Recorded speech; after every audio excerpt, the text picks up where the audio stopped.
Hello ಸ್ನೇಹಿತರೆ, ಎಲ್ಲರಿಗೂ ನನ್ನ ನಮಸ್ಕಾರಗಳು. ಇವತ್ತಿನ ತರಗತಿಯಲ್ಲಿ ನಾವು ಆಫ್ರಿಕಾ ಖಂಡದ ಬಗ್ಗೆ ತಿಳಿಯೋಣ ಸ್ನೇಹಿತರೆ.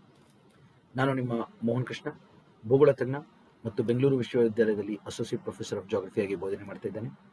ಹಲವಾರು ಸಂಶೋಧನೆಗಳನ್ನ ಮಾಡಿದ್ದೇನೆ ಸ್ನೇಹಿತರೆ, ಹಲವಾರು ದೇಶಗಳಲ್ಲಿ ಕೆಲಸ ಮಾಡಿದ್ದೇನೆ. ಜೊತೆಗೆ ಬೇರೆ ಬೇರೆ ದೇಶಗಳಲ್ಲಿ ನಾನು ತೆಗೆದಂಥ ಚಿತ್ರ ಮತ್ತು ವಿಡಿಯೋಗಳನ್ನು ತಮಗೆ ನಾನು ನನ್ನ ಈ ತರಗತಿಗಳ ಮುಖಾಂತರ ತಿಳಿಸ್ತಾ ಇದ್ದೇನೆ ಸ್ನೇಹಿತರೆ. ಸ್ನೇಹಿತರೆ, ಕಳೆದ ಹಲವಾರು ತರಗತಿಗಳಲ್ಲಿ ನಾವು ವಿಶ್ವ ಭೂಗೋಳಶಾಸ್ತ್ರದ ಪರಿಚಯ, ಉತ್ತರ ಅಮೆರಿಕ ಮತ್ತು ದಕ್ಷಿಣ ಅಮೆರಿಕ ಬಗ್ಗೆ ಆಲ್ರೆಡಿ ತಿಳಿದಿದ್ದೇವೆ. ಸೊ ತಾವೇನಾದ್ರು ಇದು ನಿಮ್ಮ ಮೊದಲ ತರಗತಿ ಆದರೆ ವಿಶ್ವ ಭೂಗೋಳಶಾಸ್ತ್ರದಲ್ಲಿ ದಯವಿಟ್ಟು ನೀವು ನಮ್ಮ ವಿಶ್ವ ಭೂಗೋಳಶಾಸ್ತ್ರದ ಪರಿಚಯ, ಉತ್ತರ ಅಮೆರಿಕ ಖಂಡ ಮತ್ತು ದಕ್ಷಿಣ ಅಮೆರಿಕ ಖಂಡದ ಬಗ್ಗೆ ಮೊದಲು ನೋಡಿ ಆಮೇಲೆ ಆಫ್ರಿಕಾ ಖಂಡಕ್ಕೆ ಬನ್ನಿ.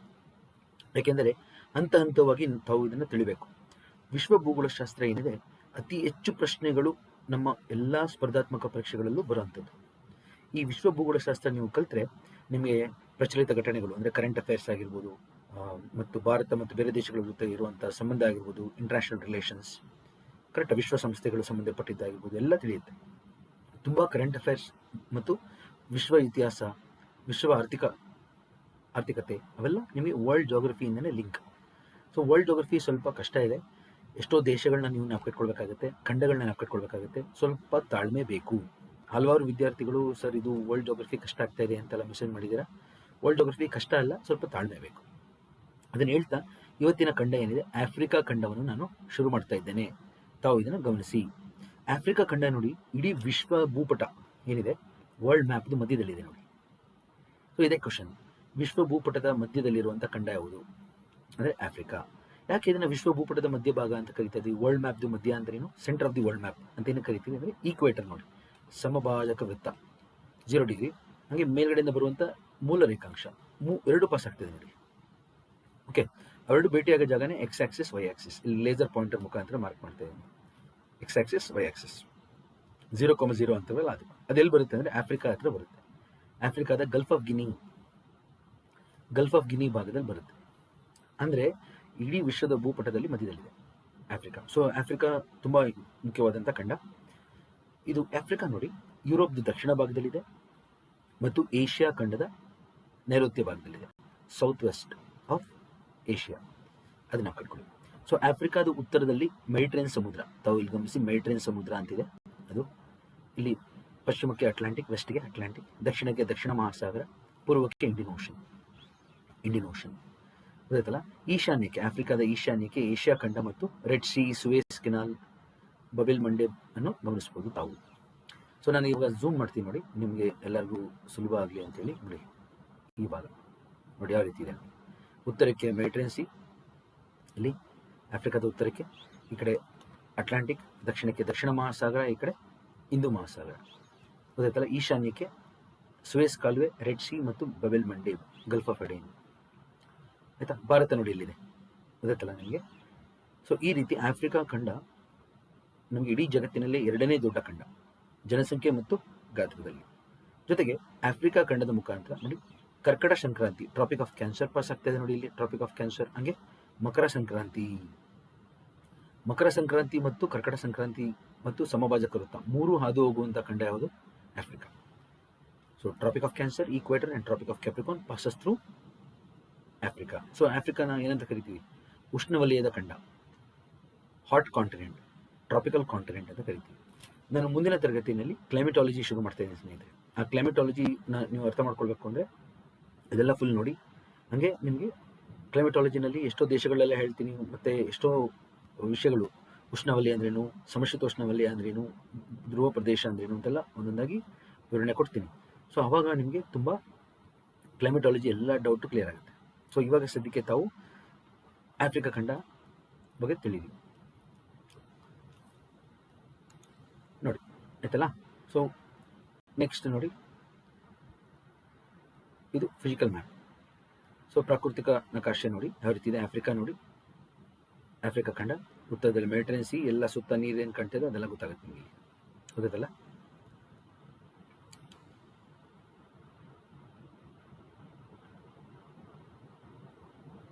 ನೆಕ್ಸ್ಟ್ ನೋಡಿ ಸ್ನೇಹಿತರೆ, ಇಲ್ಲಿ ತಾವು ಗಮನಿಸಬೇಕು, ಪ್ರತಿಯೊಂದನ್ನು ನಾನು ಇಲ್ಲಿ ಹೇಳ್ತೀನಿ ನೋಡಿ. ಆಫ್ರಿಕಾ ಆಲ್ರೆಡಿ ಹೇಳಿದ್ದೀನಿ, ಉಷ್ಣವಲಯದ ಖಂಡ. ಅದರ ಪರಿಚಯ ಕನ್ನಡ ಮತ್ತು ಇಂಗ್ಲೀಷ್ ಎರಡರಲ್ಲೂ ಬರೆದಿದ್ದೀನಿ. ಹಾಟ್ ಕಾಂಟಿನೆಂಟ್ ಅಂತ ಕರಿತೀವಿ. ಆಮೇಲೆ ವಿಶ್ವ ಭೂಪಟದ ಮಧ್ಯಭಾಗದಲ್ಲಿದೆ, ಕರೆಕ್ಟಾ? Centrally located continent. ಓಕೆ, ವರ್ಲ್ಡಲ್ಲೇ ಮಧ್ಯದಲ್ಲಿರುವಂಥ ಖಂಡ ಹೇಳಿದ್ದೀನಿ. ಜನಸಂಖ್ಯೆ ಮತ್ತು ಗಾತ್ರದಲ್ಲಿ ಎರಡನೇ ದೊಡ್ಡ ಖಂಡ ಅಂತ ಹೇಳಿದ್ದೀನಿ. ಮತ್ತು ಅತಿ ಹೆಚ್ಚು ನೈಸರ್ಗಿಕ ಸಂಪನ್ಮೂಲ ಹೊಂದಿರುವಂಥ ಖಂಡ ಅದು ಆಫ್ರಿಕಾ. ಆಫ್ರಿಕಾ ನೋಡಿ, ಯುರೋಪಿಂದ ಗಿಬ್ರಾಲ್ತಾರ್ ಜಲಸಂಧಿಯಿಂದ ಬೇರ್ಪಟ್ಟಿದ್ದು, ಏಷ್ಯಾದಿಂದ ಸ್ವೇಸ್ ಕೆನಾಲ್ ಮತ್ತು ಬೆಬ್ ಎಲ್ ಮಂಡೇಬ್ ಅಂದರೆ ಗೇಟ್ ಆಫ್ ಟಿಯರ್ಸ್ ಅಂತ ಸ್ನೇಹಿತರೆ. ಬೆಬ್ ಎಲ್ ಮಂಡೇಬ್ ಅರಬಿಕ್ ಪದ, ಗೇಟ್ ಆಫ್ ಟಿಯರ್ಸ್ ಕಣ್ಣೀರಿನ ದ್ವಾರ. ಇದನ್ನು ತೋರಿಸ್ತೀನಿ ನಾನು ನಿಮಗೆ. ಗೇಟ್ ಆಫ್ ಟಿಯರ್ಸ್ ಎಲ್ಲಿದೆ ಅಂತ ಕೇಳ್ತಾರೆ, ಆಯ್ತಾ? ಇದನ್ನು ನೋಡೋಣ. ಹಾಗೆ ಮಾನವ ವಿಕಾಸ ಆಗಿದ್ದು ಕೂಡ ಆಫ್ರಿಕಾ ಸ್ನೇಹಿತರೆ. So birth place of human civilisation ಅಂತೇಳಿ ಕರಿತೀವಿ, ಆಯ್ತಾ? ಮರಿಬೇಡಿ. ಸೊ ಆಫ್ರಿ ಅಂದ್ರೇನು? ಈ ಪದ ಹೆಂಗೆ ಬಂತು? ಆಫ್ರಿ ಅಂದರೆ ಯುರೋಪ್ನ ಜನಗಳು ಮೊದಲು ಈ ಖಂಡಕ್ಕೆ ಆಫ್ರಿ ಜನಗಳ ನಾಡು ಅಂತ ಕರಿತಿದ್ರು. Land of the Afri tribe. Afri tribe, Afri ಜನಗಳ ನಾಡು ಅಂತೇಳಿ ಯುರೋಪಿಯನ್ಸ್ ಇದನ್ನ ಹೋಲಿಸ್ತಾ ಇದ್ರು ಆಫ್ರಿ ಜನಗಳಿಗೆ. ಇಲ್ಲಿದ್ದಂಥ ಜನಗಳನ್ನ ಆಫ್ರಿ ಅಂತ ಕರೀತಾ ಇದ್ರು. ಸೊ ಅದರಿಂದ ಆಫ್ರಿಕಾ ಅಂತ ಹೆಸರು ಬಂತು, ಲ್ಯಾಂಡ್ ಆಫ್ ದಿ ಆಫ್ರಿಕಾ. ನೋಡಿ, ಅದಲ್ಲದೆ ನೋಡಿ, ಆಫ್ರಿಕಾದ ಮುಖ್ಯ ಎಷ್ಟು ದೇಶಗಳಿದೆ? 54. ನೋಡಿ, ಪ್ರತಿಯೊಂದು ಖಂಡದ್ದು ನಾವು ಇದು ಪಟ್ಟಿ ಮಾಡ್ತಾ ಬಂದಿದ್ದೀವಿ, ಹೌದಲ್ಲ? ಆಫ್ರಿಕಾ ಎಷ್ಟು ದೇಶಗಳು? 54. ಅತಿ ದೊಡ್ಡ ದೇಶ ಅದು ಅಲ್ಜೀರಿಯಾ, ಅದನ್ನು ತೋರಿಸ್ತೀನಿ. ಚಿಕ್ಕ ದೇಶ ಸಾವ್ ಟೊಮೆ ಪ್ರಿನ್ಸಿಪಿ ಅಂತೇಳಿ, ಆಫ್ರಿಕಾದಲ್ಲಿ ಸಾವ್ ಟೊಮೆ ಪ್ರಿನ್ಸಿಪಿ, ಇದು ತೋರಿಸ್ತೀನಿ ನಾನು. ಹೈಯೆಸ್ಟ್ ಪೀಕ್ ಕಿಲಿಮಂಜರೋ, ತಾಂಜಾನಿಯಾದಲ್ಲಿದೆ ಇದು Kilimanjaro. Lowest point lake Assal, Djibouti ದೇಶದಲ್ಲಿದೆ ಲೇಕ್ ಅಸಾಲ್. ಈ ಪಟ್ಟಿ ನೋಡ್ಕೊಳ್ಳಿ. ಅತಿ ದೊಡ್ಡ ನದಿ ನೈಲ್ ನದಿ, ಗೊತ್ತಾಯ್ತಲ್ಲ? ಜಗತ್ತಿನ ಅತಿ ದೊಡ್ಡ ನದಿ ಕೂಡ ನೈಲ್, ಉದ್ದದ ನದಿ ಕೂಡ ನೈಲ್. ಆಫ್ರಿಕಾದ ಉದ್ದದ ನದಿ ಕೂಡ Nile, longest river of Africa. ಹಾಗೆ ಅತಿ ದೊಡ್ಡ ಸರೋವರ ವಿಕ್ಟೋರಿಯಾ ಸರೋವರ, ಆಯ್ತಾ?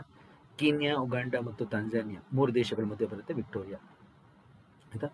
ಅತಿ ದೊಡ್ಡ ದ್ವೀಪ ಮಡಗಾಸ್ಕರ್ ದ್ವೀಪ. ಹುಲ್ಲುಗಾವಲುಗಳಲ್ಲಿ ಸವಾನಾ ಹುಲ್ಲುಗಾವಲು ಇದೆ, ವೆಲ್ಡ್ ಅಂತೇಳಿ ಒಂದು ಹುಲ್ಲುಗಾವಲು ಇದೆ, ಗ್ರಾಸ್ಲ್ಯಾಂಡ್. ಅತಿ ದೊಡ್ಡ ಅಣೆಕಟ್ಟುಗಳಲ್ಲಿ ಕರಿಬಾ ಡ್ಯಾಮ್ ಅಂತ ಇದೆ, ಮತ್ತು ಇವಾಗ ಹೊಸ ಅಣೆಕಟ್ಟು ಬಂದಿದೆ, ಅದನ್ನು ನಾನು ತೋರಿಸ್ತೀನಿ ನಿಮಗೆ. ಓಕೆ, ರೆನೆಸೆನ್ಸ್ ಡ್ಯಾಮ್ ಅಂತೇಳಿ ಇಥಿಯೋಪಿಯಾದಲ್ಲಿ, ಅದನ್ನು ನಾವು ನೋಡೋಣ. ಕರಿಬಾ ಡ್ಯಾಮ್ ಜಾಂಬೇಜಿ ನದಿ ಮೇಲೆ ಇದೆ. ಹಾಗೆ ಅತಿ ದೊಡ್ಡ ನಗರ ಏನಿದೆ ಸ್ನೇಹಿತರೆ, ಅದು ಈಜಿಪ್ಟ್ನ ರಾಜಧಾನಿ ಕೈರೋ. ಈಜಿಪ್ಟ್ನ ರಾಜಧಾನಿ ಕೈರೋ ಅಂತೇಳಿ ನಾವು ಇಟ್ಕೊಳ್ಳಿ.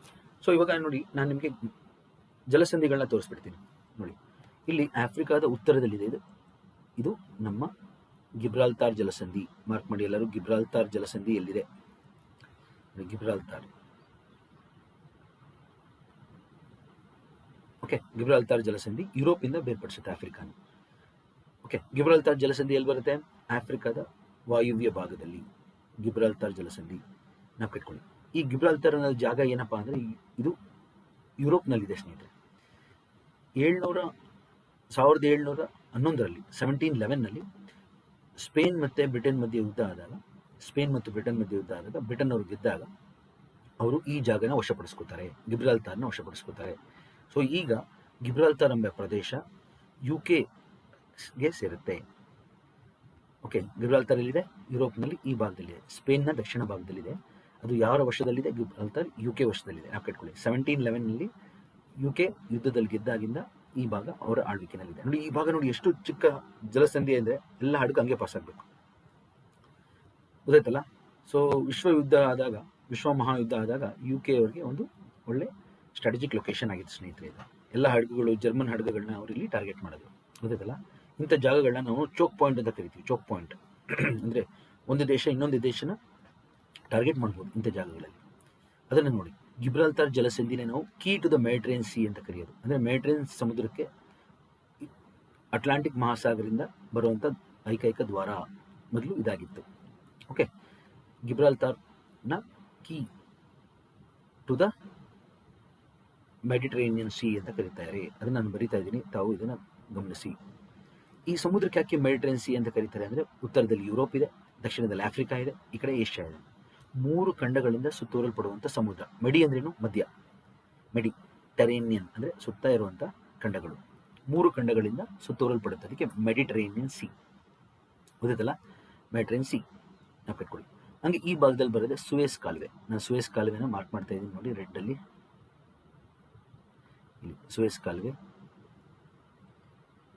ಕಾಲುವೆ ಮತ್ತೆ ಹಂಗೆ ರೆಡ್ ಸಿ, ಇದು ರೆಡ್ ಸಿ ಬರುತ್ತೆ ಇಲ್ಲಿ. ಆಫ್ರಿಕಾದ ಈಶಾನ್ಯಕ್ಕೆ ರೆಡ್ ಸಿ ಮತ್ತು ಇಲ್ಲಿ ಬರುತ್ತೆ ಬೆಬ್ ಎಲ್ ಮಂಡೇಬ್ ಜಲಸಂಧಿ. ಬೆಬ್ ಅಲ್ ಮಂಡೇಬ್ ಅನ್ನೋದು ಅರಬಿಕ್ ಪದ. ಅದನ್ನು ನಾನು ಸ್ಪೆಲ್ಲಿಂಗ್ ಬರೀತೀನಿ ನೋಡಿ, ಇದನ್ನು ಹುಡುಕ್ಬೇಕು ತಾವು ಎಲ್ಲರೂ. ಬೆಬ್ ಎಲ್ ಮಂಡೇಬ್ 3 ಪದಗಳು, ಅಂದರೆ ಗೇಟ್ ಆಫ್ ಟಿಯರ್ಸ್ ಅಂತ, ಕಣ್ಣೀರಿನ ದ್ವಾರ ಅಂತ. ಯಾಕೆಂದರೆ ತುಂಬ ಭೂಕಂಪಗಳಾಗಿದೆ. ಇದು ಬಿರುಕು ಕಣಿವೆ, ಆಫ್ರಿಕಾದ ಬಿರುಕು ಕಣಿವೆನಲ್ಲಿ ಇರುವಂಥದ್ದು. ಇದು ರೆಡ್ ಸಿ ಗೊತ್ತಲ್ವಾ? ನಾನು ಕಳೆದ ತರಗತಿಗಳಲ್ಲಿ ನಾನು ಜ್ವಾಲಾಮುಖಿ ಮಾಡಿದ್ದೀನಿ, ಅದನ್ನು ತಾವು ನೋಡ್ವಿ ಗೊತ್ತಾಗುತ್ತೆ. ಆಫ್ರಿಕಾದ ಅಲ್ಲಿ ಯಾವ ರೀತಿ ಬಿರುಕು ಕಣಿವೆ ಫಾರ್ಮ್ ಆಗಿದೆ, ರೆಡ್ ಸಿ ಫಾರ್ಮ್ ಆಗಿದೆ ಅಂತೇಳಿ ಜ್ವಾಲಾಮುಖಿ ಕ್ಲಾಸಲ್ಲಿ ನಾನು ತಿಳಿಸಿದ್ದೇನೆ. ಓಕೆ, ಬೆಬ್ ಎಲ್ ಮಂಡೇಬ್ ಅಂದರೆ ಗೇಟ್ ಆಫ್ ಟಿಯರ್ಸ್. ಇಲ್ಲಿ ಭೂಕಂಪಗಳು ಜ್ವಾಲಾಮುಖಿಗಳಾಗಿದೆ ಸ್ನೇಹಿತರೆ. ಇಲ್ಲಿ ಜಿಬೋತಿ ಅಂತ ದೇಶ ಇದೆ ಒಂದು ಕಡೆಗೆ, ಇನ್ನೊಂದು ಕಡೆಗೆ ಯೆಮೆನ್ ಅಂತ ದೇಶ ಇದೆ. ಇಲ್ಲಿ ನೋಡಿ, ಏಷ್ಯಾ ಕಡೆ ಯೆಮೆನ್, ಈ ಕಡೆಗೆ ಜಿಬೋತಿ ದೇಶ ಬರುತ್ತೆ. ಅದನ್ನು ನಾನು ಮ್ಯಾಪಲ್ಲಿ ತೋರಿಸ್ತೀನಿ ಈಗ, ಆಯ್ತಾ? ಸೊ ಇವಾಗ ನೋಡಿ, ಮುಂದುವರಿಯೋಣ. ಈಗ ನೋಡಿ ಆಫ್ರಿಕಾ ಯಾವ ರೀತಿ ಇದೆ ನೋಡಿ. ಇಲ್ಲಿ ಫಿಸಿಕಲ್ ಮ್ಯಾಪ್, ಎಲ್ಲೆಲ್ಲಿ ಪರ್ವತಗಳಿದೆ, ಬೆಟ್ಟಗುಡ್ಡ ಪ್ರದೇಶಗಳನ್ನ ಇಲ್ಲಿ ಒಂದೇ ಕಡೆ ಚಿತ್ರದಲ್ಲಿ ತಾವು ಇಲ್ಲಿ ಕಾಣಬಹುದು. ಸೊ ಮುಖ್ಯ ಪರ್ವತಗಳು ಯಾವುದಿದೆ ಅಂತ ನೀವು ಕೇಳಿದ್ರೆ, ಮುಖ್ಯವಾಗಿ ನಮಗೆ ಇಲ್ಲಿ ಈ ಭಾಗದಲ್ಲಿ ಆಫ್ರಿಕಾದ ವಾಯುವ್ಯ ಭಾಗದಲ್ಲಿ ಅಟ್ಲಸ್ ಪರ್ವತಗಳು, ಅಟ್ಲಸ್ ಮೌಂಟನ್ಸ್, ಆಯ್ತಾ? ಅಟ್ಲಸ್ ಪರ್ವತಗಳು ಮುಖ್ಯವಾಗಿ ಇಲ್ಲಿ ಎಲ್ಲಿದೆ ಕೇಳ್ತಾರೆ. ಆಫ್ರಿಕಾದಲ್ಲಿ ಅಟ್ಲಸ್ ಪರ್ವತಗಳು ಯಾವ ಭಾಗದಲ್ಲಿದೆ, ಅದೇ ಕ್ವಶನ್. ಓಕೆ, ವಾಯುವ್ಯ ಭಾಗದಲ್ಲಿ. ಸೊ ತಾವೆಲ್ಲರೂ ಇದನ್ನು ತಿಳಿರಿ ನೋಡಿ. ಈ ಥರ ಮ್ಯಾಪ್ ಬರ್ಕೊಬಿಡಿ. ನಾರ್ತ್, ಉತ್ತರ, ದಕ್ಷಿಣ, ಈ ಥರ ಪೂರ್ವ, ಪಶ್ಚಿಮ. ಈ ಭಾಗ ಏನು? ನಾರ್ತ್ ವೆಸ್ಟ್, ಗೊತ್ತಾಯ್ತಲ್ಲ? ಈ ರೀತಿ ನಾರ್ತ್ ವೆಸ್ಟ್ ವಾಯುವ್ಯ ಇದು. ಹಂಗೆ ಈ ಭಾಗದಲ್ಲಿರೋ ಪರ್ವತ ನೋಡಿ, ಲೋಮಾ ಪರ್ವತಗಳು. ಆಫ್ರಿಕಾದ ಪಶ್ಚಿಮದಲ್ಲಿ ಲೋಮಾ ಪರ್ವತ ಇಲ್ಲಿ ಪಶ್ಚಿಮದಲ್ಲಿ. ಹಂಗೆ ಇಲ್ಲಿ ನೋಡಿ ಸ್ನೇಹಿತರೆ, ರಿಫ್ಟ್ ವ್ಯಾಲಿ ಪರ್ವತಗಳು, ಬ್ಲಾಕ್ ಮೌಂಟನ್ಸ್ ಅಂತ ಕರಿತೀವಿ ನಾವು ಈ ರಿಫ್ಟ್ ವ್ಯಾಲಿ ಪರ್ವತಗಳನ್ನ. ಇಲ್ಲಿ ನೋಡಿ, ರಿಫ್ಟ್ ವ್ಯಾಲಿ ಪರ್ವತಗಳು. ಇದನ್ನು ನಾನು ಜ್ವಾಲಾಮುಖಿ ತರಗತಿಗಳಲ್ಲಿ ಹೇಳಿದ್ದೀನಿ, ಮತ್ತೆ ಇವತ್ತಿನ ತರಗತಿಯಲ್ಲಿ ತೋರಿಸ್ತೀನಿ.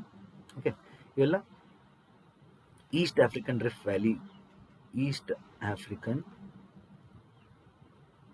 Rift valley. ಇದನ್ನು ನಾವು ಬ್ಲಾಕ್ ಪರ್ವತಗಳು ಅಂತ ಕರಿತೀವಿ. ಆ ಕಡೆ ಜ್ವಾಲಾಮುಖಿ ಪರ್ವತಗಳು ಮತ್ತು ಸ್ತರಭಂಗ ಪರ್ವತಗಳನ್ನ ತಾವಿಲ್ಲಿ ಗಮನಿಸಬಹುದು. ಬ್ಲಾಕ್ ಪರ್ವತಗಳು, ಬ್ಲಾಕ್ ಮೌಂಟನ್ಸ್.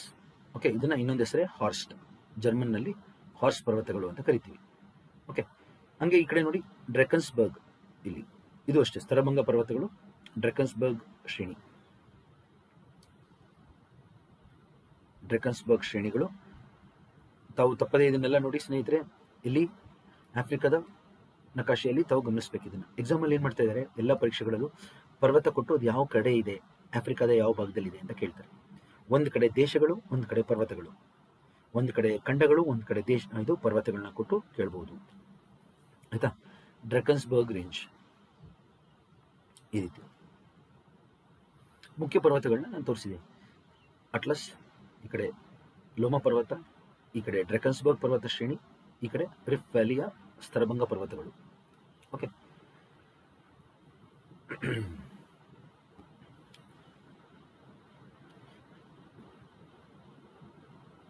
ಇದನ್ನು ಗಮನಿಸಿ ಸ್ನೇಹಿತರೆ.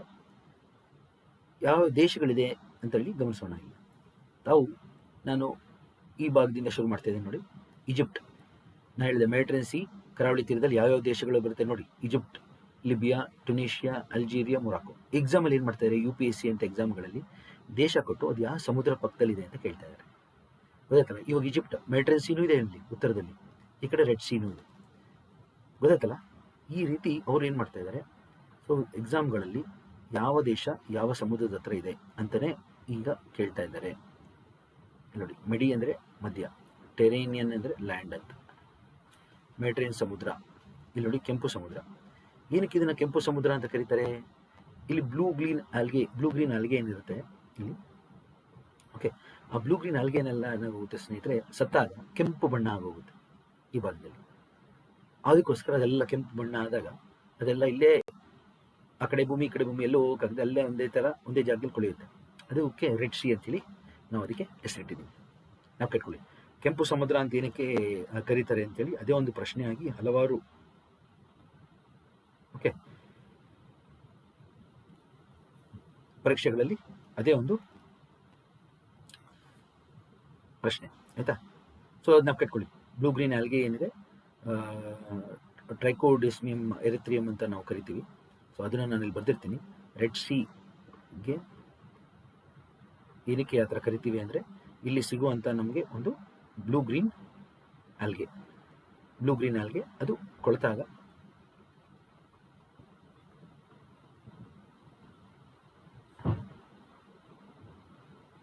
Blue green algae it's a type of cyanobacteria. Okay so ಇದಕ್ಕೆ ಹೆಸರೇ ಟ್ರೈಕೋಡೆಸ್ಮಿಯಂ ಎರಿಥ್ರಿಯಂ.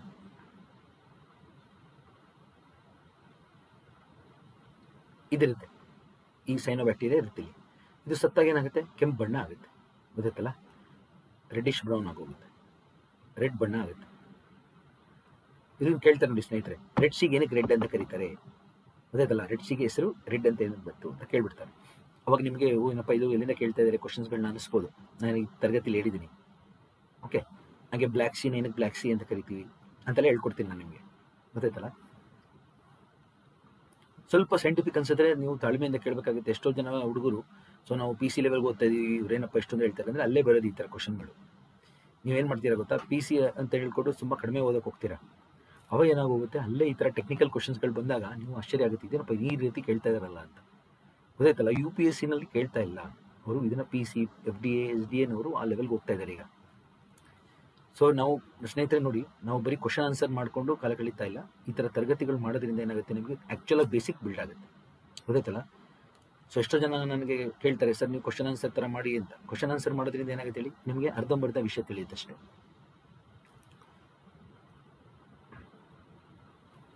ಮತ್ತೆ ಬನ್ನಿ ನೋಡಿ, ಎಲ್ಲ ದೇಶಗಳು ಒಂದು ಬಾರಿ ನೋಡೋಣ.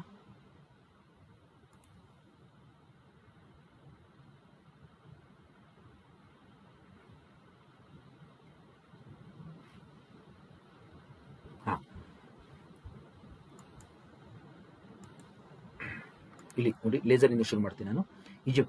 ಈಜಿಪ್ಟ್ ರಾಜಧಾನಿ ಕೈರೋ, ನೆನಪಿಟ್ಕೊಳ್ಳಿ. ಅತಿ ದೊಡ್ಡ ನಗರ ಕೂಡ ಕೈರೋ. ನೋಡಿ ಸ್ನೇಹಿತರೆ, ಇವಾಗ ಈಜಿಪ್ಟ್ ರಾಜಧಾನಿ ಏನಿದೆ ಅತಿ ದೊಡ್ಡ ನಗರ ಕೂಡ.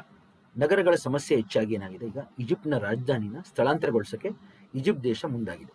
So Egypt is planning to shift the capital to some other place. ಹೊಸ ಜಾಗನ ನಿರ್ಮಾಣ ಮಾಡ್ತಾ ಇದ್ದಾರೆ.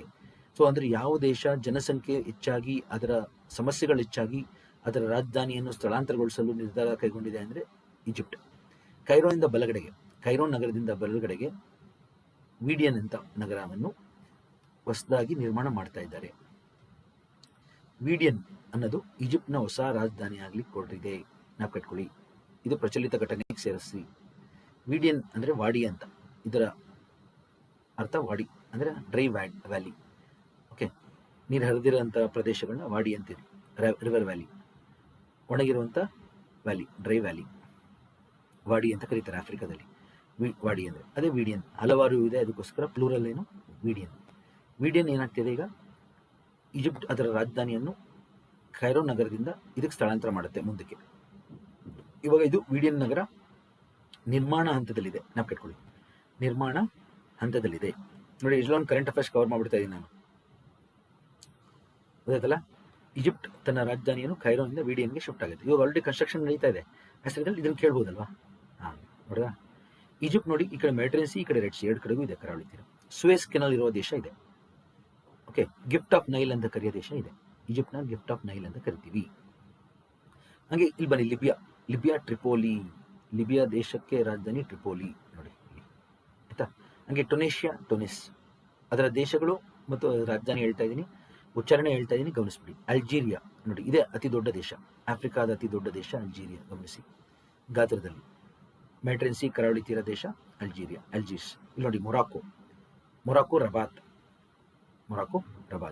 ತುಂಬ ಸುಂದರವಾದ ದೇಶ ಸ್ನೇಹಿತರೆ. ಈ ಕಡೆ ಅಟ್ಲಾಂಟಿಕ್ ಇದೆ, ಈ ಕಡೆ ಮೆಡಿಟರೇನಿಯನ್ ಸಿ ಇದೆ, ಆಯ್ತಾ. ನೆನಪಿಟ್ಕೊಳ್ಳಿ. ಇದು ದೆನ್ ವೆಸ್ಟರ್ನ್ ಸಹಾರಾ ಕೂಡ ಮೊರಾಕೋ ಇಂದ ಬೇರ್ಪಟ್ಟಿರೋಂಥ ದೇಶ. ವೆಸ್ಟರ್ನ್ ಸಹಾರಾ ಲಯೋನ್ ಅಂತೇಳಿ ರಾಜಧಾನಿ. ವೆಸ್ಟರ್ನ್ ಸಹಾರಾ ಲಯೋನ್ ರಾಜಧಾನಿ. ಮಾರಿಷಾನಿಯಾ ನೌಕ್ಶೌಟ್. ಮಾಲಿ ಬಮಾಕೋ. ನೋಡಿ, ನಾನು ಮೇಲೊಂದು ಲೈನ್ ಹೋಗಿ ಈಗ ಎರಡನೇ ಲೈನ್ ಬಂದಿದ್ದೀನಿ. ಈಗ ನೈಜರ್ ನೈಮೆ. ಚಾಡ್ ಜಮೀನಾ. ನೋಡಿ, ಭೂ ಆವೃತ ದೇಶಗಳೆಲ್ಲ ಎಷ್ಟೊಂದಿದೆ ನೋಡಿ, ಗಮನಿಸಿ ಅದನ್ನ. ಲ್ಯಾಂಡ್ ಲಾಕ್ಡ್ ಅಂದ್ರೆ ಭೂ ಆವೃತ ಅಂದ್ರೆ ಸುತ್ತ ಭೂಮಿ ಇರೋಂಥದ್ದು. ಚಾಡ್ ಜಮೀನಾ. ಸುದಾನ್ ನೋಡಿ, ಸುದಾನ್ ಕೆಳಗಡೆ ಸೌತ್ ಸುದಾನ್ ಇಂದ ಬೇರ್ಪಟ್ಟಿರುವಂಥ ದೇಶ ಸೌತ್ ಸುದಾನ್. ಆಯ್ತಾ? ಇತ್ತೀಚೆಗೆ ಆಫ್ರಿಕಾದಲ್ಲಿ ನಿರ್ಮಾಣಗೊಂಡಂಥ ಹೊಸ ದೇಶ ಯಾವುದು? ಸೌತ್ ಸುದಾನ್. ಜುಬಾ ಅಂತೇಳಿ ಕರಿತೀವಿ. ಹಾಗೆ ಸುದಾನ್ ರಾಜಧಾನಿ ಖಾರ್ತೂಮ್ ಏನಿದೆ ಸುದಾನ್ದ ರಾಜಧಾನಿ. ಓಕೆ, ಇಲ್ಲಿ ಬರೀತಾ ಇದೆ ನೋಡಿ, ಖಾರ್ತೂಮ್ ಅಂತ ಹೇಳಿ. ತುಂಬಾ ಸುಂದರವಾದ ನಗರ ಸ್ನೇಹಿತರೆ ಇದು ಖಾರ್ತೂಮ್. ನಾನು ಇಲ್ಲಿ ಹಲವಾರು ಕೆಲಸಗಳು ಮಾಡಿದ್ದೀವಿ, ಸಂಶೋಧನೆಗಳನ್ನ ಮಾಡಿದ್ದೀನಿ ಇಲ್ಲಿ. ಖಾರ್ತೂಮ್ ಸುದಾನ್. ಬ್ಲೂ ನೈಲ್ ಮತ್ತು ವೈಟ್ ನೈಲ್ ಭೇಟಿಯಾಗೋ ಜಾಗ ನಾವು ಕಟ್ಕೊಳ್ಳಿ. ವೈಟ್ ನೈಲ್ ಮತ್ತು ಬ್ಲೂ ನೈಲ್ ಎರಡು ಭೇಟಿಯಾಗೋ ಜಾಗನೇ ಖಾರ್ತೂಮ್, ಸುದಾನ್ದ ರಾಜಧಾನಿ.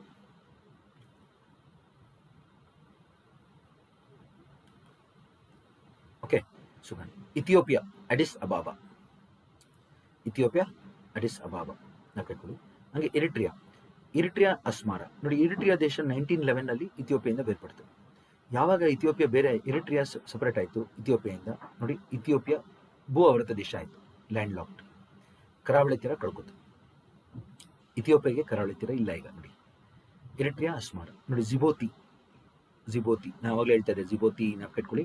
ಈ ಕಡೆ ಯೆಮೆನ್ ದೇಶ ಮತ್ತು ಈ ಕಡೆ ಜಿಬೋತಿ, ಮಧ್ಯದಲ್ಲೇ ಬಬೆಲ್ ಮಂಡೇಬ್ ಜಲಸಂಧಿ ಇದೆ. ಇಲ್ಲೇ ಚೈನಾದವರು ಬಂದರು ನಿರ್ಮಾಣ ಮಾಡಿರೋದು. ಜಿಬೋತಿ ದೇಶದಲ್ಲಿ ಬಂದರು ನಿರ್ಮಾಣ ಆಗಿದೆ ಚೈನಾದವ್ರದ್ದು. ಅಂದರೆ ಇದೊಂದು ರೀತಿ ನಮಗೆ ಚೋಕ್ ಪಾಯಿಂಟ್. ನಮ್ಮ ಹಡಗುಗಳನ್ನ ಅವ್ರು ಟಾರ್ಗೆಟ್ ಮಾಡ್ಬೋದು ಮುಂದಕ್ಕೆ, ಹೌದಲ್ಲ? ನಾವು ಕಟ್ಕೊಳ್ಳಿ ಜಿಬೋತಿ. ಇಲ್ಲಿ ಸೊಮಾಲಿಯಾ ನೋಡಿ, ಮೊಗದಿಶು. ಸೊಮಾಲಿಯಾ ದೇಶ ಗಮನಿಸಬೇಕು ಸ್ನೇಹಿತರೆ ತಾವೆಲ್ಲರೂ. ಇಲ್ಲಿ ಸೊಮಾಲಿಯಾ ಹಾರ್ನ್ ಆಫ್ ಆಫ್ರಿಕಾ ಅಂತ ಕರಿತೀವಿ ಸೊಮಾಲಿಯಾನ. ಹಾರ್ನ್ ಅಂದರೆ ಗೆಂಡ ಮೃಗ ಮೂಗ್ ಮೇಲೆ ಇರುತ್ತೆ ನೋಡಿ, ಹಿಂಗೆ ಆ ಥರ ಕಾಣುತ್ತೆ. ಗೆಂಡ ಮೃಗ ಅಂದರೆ ರೈನೋ ಮೂಗ್ ಮೇಲೆ ಈ ಥರ ಕೊಂಬ್ ಬರುತ್ತೆ. ಅದಕ್ಕೆ ಕೇಳ್ತಾರೆ ಸೊಮಾಲಿಯಾ ದೇಶವನ್ನು ಏನಂತ ಕರಿತೀವಿ? ಹಾರ್ನ್ ಆಫ್ ಆಫ್ರಿಕಾ ಅಂತ ಕರಿತೀವಿ. ಇದೊಂದೇ ದೇಶ ಬರುತ್ತಾ ನೋಡಿ, ಇಥಿಯೋಪಿಯಾ ಬರುತ್ತೆ, ಎರಿಟ್ರಿಯಾ ಬರುತ್ತೆ ಮತ್ತು ಜಿಬೋತಿ ಬರುತ್ತೆ. ಇಲ್ಲಿಂದ ಶುರುವಾಗುತ್ತೆ ಕೊಂಬು. ಅದಕ್ಕೆ ಸೀಡ್ ಅಂತ ನಾವು ಕಟ್ಕೊಳ್ಳಿ.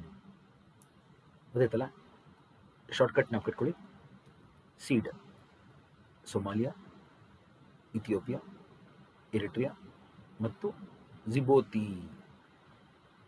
ಓಕೆ, ಮುಖ್ಯವಾಗಿ ಸೊಮಾಲಿಯಾ ನಾವು ಕಟ್ಕೊಳ್ಳಿ. ಸೊಮಾಲಿಯಾ ಮೊಗದಿಶು ಆಯ್ತಾ, ನಾವು ಕಟ್ಕೊಳ್ಳಿ ಕ್ಯಾಪಿಟಲ್. ಜಿಬೋತಿ ದೇಶದಲ್ಲಿ ಚೈನಾದವರು ಬಂದರು ನಿರ್ಮಾಣ ಮಾಡಿದ್ದಾರೆ ಆಯ್ತಾ. ಅಂದರೆ ರೆಡ್ ಸೀಯಿಂದ ಬರುವಂಥ ಹಡಗುಗಳನ್ನ ಅವರು ಟಾರ್ಗೆಟ್ ಮಾಡ್ಬೋದು ಮುಂದಕ್ಕೆ. ಸೊಮಾಲಿಯಾ ಏನಿದೆ ಪೈರಸಿ, ಕರೆಕ್ಟಾ? ಸೊಮಾಲಿ ಜನಗಳು ತುಂಬ ಬಡತನದಿಂದ ಏನಾಗ್ತದೆ, ಇಲ್ಲಿ ಬರುವಂಥ ಹಡಗುಗಳಾಗಿದ್ದಾರೆ ಈಗ. ಆ ಹಡಗು ಬರ್ತಾವಲ್ಲ ಇಲ್ಲಿ, ಅದನ್ನು ಹೈಜಾಕ್ ಮಾಡೋದೆಲ್ಲ ಮಾಡ್ತಾ ಇದ್ದಾರೆ ಈಗ ಸೊಮಾಲಿಯಾ ದೇಶದ ಜನಗಳು. ಅವರ ಆರ್ಥಿಕ ಸಮಸ್ಯೆಯಿಂದ ಇದೊಂದು ಹೊಸ ಬಿಕ್ಕಟ್ಟು ಶುರುವಾಗಿದೆ, ನೆನಪಿಟ್ಕೊಳ್ಳಿ. ಹಂಗೆ ನೋಡಿ ಸ್ನೇಹಿತರೆ, ಈ ಕಡೆ ಕೀನ್ಯಾ ದೇಶ ನೋಡಿ, ನೈರೋಬಿ ತುಂಬ ಪ್ರಸಿದ್ಧ ನಗರ ಸ್ನೇಹಿತರೆ. UNEP, United Nations Environmental Programme. Okay, ಪರಿಸರಕ್ಕೆ ಸಂಬಂಧಪಟ್ಟಿದ್ದು ನೈರೋಬಿನಲ್ಲಿದೆ.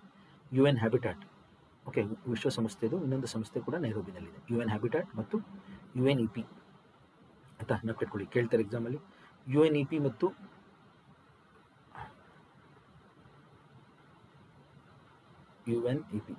ಯುನೈಟೆಡ್ ನೇಷನ್ಸ್ ಎನ್ವೈರನ್ಮೆಂಟಲ್ ಪ್ರೋಗ್ರಾಮ್ ಮತ್ತು UN ಹ್ಯಾಬಿಟಾಟ್, ಈ ಎರಡು ಸಂಸ್ಥೆಗಳನ್ನ ತಾವು ನೆನಪಿಟ್ಕೊಳ್ಳಿ. ಹ್ಯಾಬಿಟಾಟ್ ಅಂದರೆ ನೆಲೆ, ಆಯ್ತಾ. ನೆಕ್ಸ್ಟ್ ನೋಡಿ ಉಗಾಂಡ ಕಂಪಾಲ. ನೆಕ್ಸ್ಟ್ ನೋಡಿ ರವಾಂಡ ಅಂತಾರೆ. ಎಷ್ಟೊಂದು ಜನ ವಾಂಡಾ ಅಂತೀವಿ, ಅದನ್ನ ರವಾಂಡ ಕಿಗಾಲಿ. ಬುರುಂಡಿ ಬುಜುಂಬುರ. ತಾಂಜಾನಿಯಾ ಡೊಡೊಮಾ. ನೆನಪಿಟ್ಕೊಳ್ಳಿ, ತಾಂಜಾನಿಯಾದ ರಾಜಧಾನಿ ಡೊಡೊಮಾ. ಮೊದಲು ದಾರೆಸಲಾಂ ಇತ್ತು ಸ್ನೇಹಿತರೆ, ಈಗ ಡೊಡೊಮಾಗೆ ಶಿಫ್ಟ್ ಮಾಡಿದ್ದಾರೆ. ಯಾಕೆಂದ್ರೆ ದಾರೆಸಲಾಂ ಕರಾವಳಿ ತೀರದಲ್ಲಿಂದ ಆವಾಗವಾಗ ಆವೃತಗಳು, ಸೈಕ್ಲೋನ್ಸ್ ಬಂದು ತುಂಬ ಸಮಸ್ಯೆ ಆಗಿತ್ತು. ಅದಕ್ಕೋಸ್ಕರ ಆಡಳಿತ ನಡೆಯೋಕ್ಕೆ ಕಷ್ಟ ಆಗಿ ಅದನ್ನು ಸ್ಥಳಾಂತರಗೊಳಿಸಿದ್ದಾರೆ. ಅಲ್ಲಿ ಡೊಡೊಮಾ ರಾಜಧಾನಿ ತಾಂಜಾನಿಯಾ. ನೆನಪಿಟ್ಕೊಳ್ಳಿ ಆಯ್ತಾ. ಉಗಾಂಡ, ಕೀನ್ಯಾ ಮತ್ತು ತಾಂಜಾನಿಯಾ ಮಧ್ಯೆ ನೀವು ವಿಕ್ಟೋರಿಯಾ ಲೇಕ್ನ ಗಮನಿಸಬೇಕು. ವಿಕ್ಟೋರಿಯಾ ಲೇಕ್ ಎಲ್ಲಿದೆ ನೋಡಿ, ನಿಮ್ಮ ಅಟ್ಲಸಲ್ಲಿ ಹುಡುಕಿ ಅದನ್ನು. ವಿಕ್ಟೋರಿಯಾ ಲೇಕ್ ಇಲ್ಲಿ ಬರುತ್ತೆ, ಗಮನಿಸಿ. ಈಕ್ವೇಟರ್ ಕೂಡ ಪಾಸ್ ಆಗುತ್ತೆ. ಈಕ್ವೇಟರ್ ಕೂಡ ವಿಕ್ಟೋರಿಯಾ ಲೇಕ್ ಮುಖಾಂತರ ಪಾಸ್ ಆಗುತ್ತೆ. ಗಮನಿಸಿ ಸ್ನೇಹಿತರೆ, ಅದನ್ನ ವಿಕ್ಟೋರಿಯಾ ಲೇಕ್ ಉಗಾಂಡ, ಕೀನಿಯಾ ಮತ್ತು ತಾಂಜಾನಿಯಾ 3 ದೇಶಗಳ ಮಧ್ಯೆ ಇದೆ. ಆಯ್ತಾ? ತಾವು ಅದನ್ನು ಗಮನಿಸಿ. ಆಫ್ರಿಕಾದ ಅತಿ ದೊಡ್ಡ ಸರೋವರ ವೈಟ್ ನೈಲ್ ಇಲ್ಲಿಂದನೇ ಹುಟ್ಟೋದು. ವೈಟ್ ನೈಲ್ ಹುಟ್ಟದೆ ವಿಕ್ಟೋರಿಯಾ ಲೇಕಿಂದ. ಆಯ್ತಾ? ಲೇಕ್ ವಿಕ್ಟೋರಿಯಾ ಇಲ್ಲಿ ಬರಿತಾ ಇದ್ದೀವಿ ನೋಡಿ. Lake Victoria Uganda, Kenya, Tanzania 3 ದೇಶಗಳ ಮಧ್ಯೆ ಇದೆ. ಇದನ್ನ ಮೊದಲು ಉಕೆರ್ವೆ ಅಂತ ಹೇಳಿ ಕರಿತಾ ಇದ್ರು ಅಲ್ಲಿನ ಲೋಕಲ್ ಜನಗಳು. ಬ್ರಿಟಿಷರ್ಸ್ ಹೋದವ್ರು ಏನು ಮಾಡಿದ್ರು, ಅವರ ಲೋಕಲ್ ಹೆಸರನ್ನ ತೆಗೆದುಹಾಕಿ ರಾಣಿ ಹೆಸರು ಇಟ್ಟಿದ್ದಾರೆ, ವಿಕ್ಟೋರಿಯಾ ಅಂತೇಳಿ. ಸೊ ಎಲ್ಲೆಲ್ಲೋ ಬ್ರಿಟಿಷರ್ಸ್ ಹೋದ್ರು ಅಲ್ಲೆಲ್ಲ ಈ ಥರ ಮಾಡಿದಾರಲ್ವಾ, ನೀವು ನೋಡಿದಿರ ಅದನ್ನು. ಎಷ್ಟೋ ದೇಶಗಳಲ್ಲಿ ವಿಕ್ಟೋರಿಯಾ ಅಂತೇಳಿ ಯೂಸ್ ಮಾಡ್ತಾರೆ. ವಿಕ್ಟೋರಿಯಾ ಜಲಪಾತ, ವಿಕ್ಟೋರಿಯಾ ಸರೋವರ, ಅದರ ಹಳೆ ಹೆಸರನ್ನು ಬರಿತಾ ಇದ್ದೀನಿ ನಾನು. ಯಾಕೆಂದರೆ ನಾನು ಅಲ್ಲಿ ಹೋದಾಗ ಈ ಜನಗಳು ಕೆರವೆ ಅಂತೇಳಿ ಉಚ್ಚಾರಣೆ ಮಾಡೋರು, ಅದಕ್ಕೋಸ್ಕರ ನಾನು ಅದನ್ನು ಯೂಸ್ ಮಾಡ್ತಾ ಇದ್ದೀನಿ. ಇಲ್ಲಿ lake Victoria. Next Democratic Republic of Congo.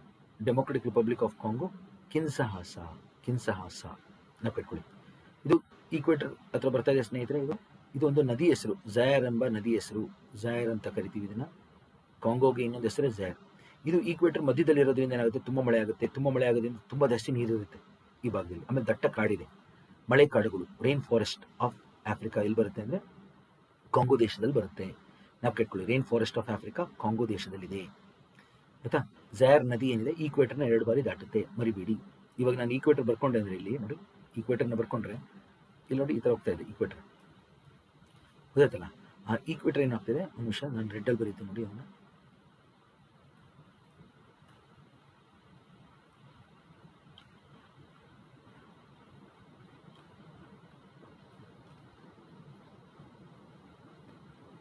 ಅದು ಮತ್ತೆ ಅಲ್ಲಿ ರೈಟ್ ಲೇಕ್ ವಿಕ್ಟೋರಿಯಾ ಬರ್ದಿದೆ. ಮತ್ತೆ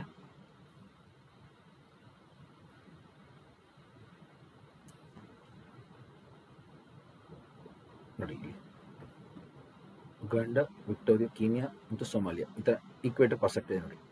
ಈಕ್ವೇಟರ್ ಇರೋದ್ರಿಂದ ತುಂಬ ಮಳೆ ಆಗುತ್ತೆ. ಈ ಭಾಗದಲ್ಲಿ ಬಿಸಿಲು ಇರುತ್ತಲ್ಲ, ಅದಕ್ಕೋಸ್ಕರ ಬಾಷ್ಪೀಕರಣ ಆಗಿ ಮೋಡಗಳಾಗಿ ಮಳೆ ಬರುತ್ತೆ. ಪ್ರತಿ ಮಧ್ಯಾಹ್ನ ಮಳೆ ಬರುತ್ತೆ. ಅದನ್ನು ನಾವು ಸಂಜೆ ಮಳೆ ಅಂತ ಕರಿತೀವಿ. 4 ಗಂಟೆ 5 ಗಂಟೆಗೆ ಮಳೆ ಆಗುತ್ತೆ, ಆಯ್ತಲ್ಲ? ಸೊ ಅದಕ್ಕೆ ಮಳೆ ಆಗಿ ಏನಾಗುತ್ತೆ, ನದಿಗಳಲ್ಲಿ ನೀರು ಜಾಸ್ತಿ ಇರುತ್ತೆ ಒಂದು. ಅದಕ್ಕೆ ಲೇಕ್ ವಿಕ್ಟೋರಿಯಾ ಅತಿ ದೊಡ್ಡ ಸರೋವರ. ನದಿಗಳು ವೈಟ್ ನೈಲ್ ಹುಟ್ಟೋದು ಇಲ್ಲಿಂದ. ಅದಕ್ಕೆ ತುಂಬ ಜಾಸ್ತಿ ಮಳೆಯಾಗಿ ಇಲ್ಲಿಂದ ನೀರು ಹೊರಗಡೆ ಬರುತ್ತೆ, ಆಯ್ತಾ? ಜೊತೆಗೆ ಕಾಂಗೋ ನದಿ ಕೂಡ ಅತಿ ದೊಡ್ಡ ನದಿ ಆಗಿರೋದು ಅದಕ್ಕೆ. ಇಲ್ಲಿ ತುಂಬ ಮಳೆ ಆಗುತ್ತೆ. ಮಳೆಯ ಜೊತೆಗೆ ಮಣ್ಣಿನ ತೇವಾಂಶ ಹೆಚ್ಚು, ಕಾಡು ಜಾಸ್ತಿ, ಮಳೆ ಕಾಡುಗಳು, ಆಯ್ತಾ? ಝಯರ್ ನದಿ 2 ಬಾರಿ ಈಕ್ವೇಟರ್ನ ದಾಟುತ್ತೆ. ಹಿಂಗೆ ಉತ್ತರಕ್ಕೊಂದ್ಸತಿ, ದಕ್ಷಿಣಕ್ಕೊಂದ್ಸತಿ ನಾವು ಕಟ್ಕೊಳ್ಳಿ, ಆಯ್ತಾ? ಯಾವ ನದಿ ಈಕ್ವೇಟರ್ನ 2 ಸತಿ ದಾಟುತ್ತೆ ಅಂದರೆ ಝಯರ್ ನದಿ, ಆಯ್ತಾ?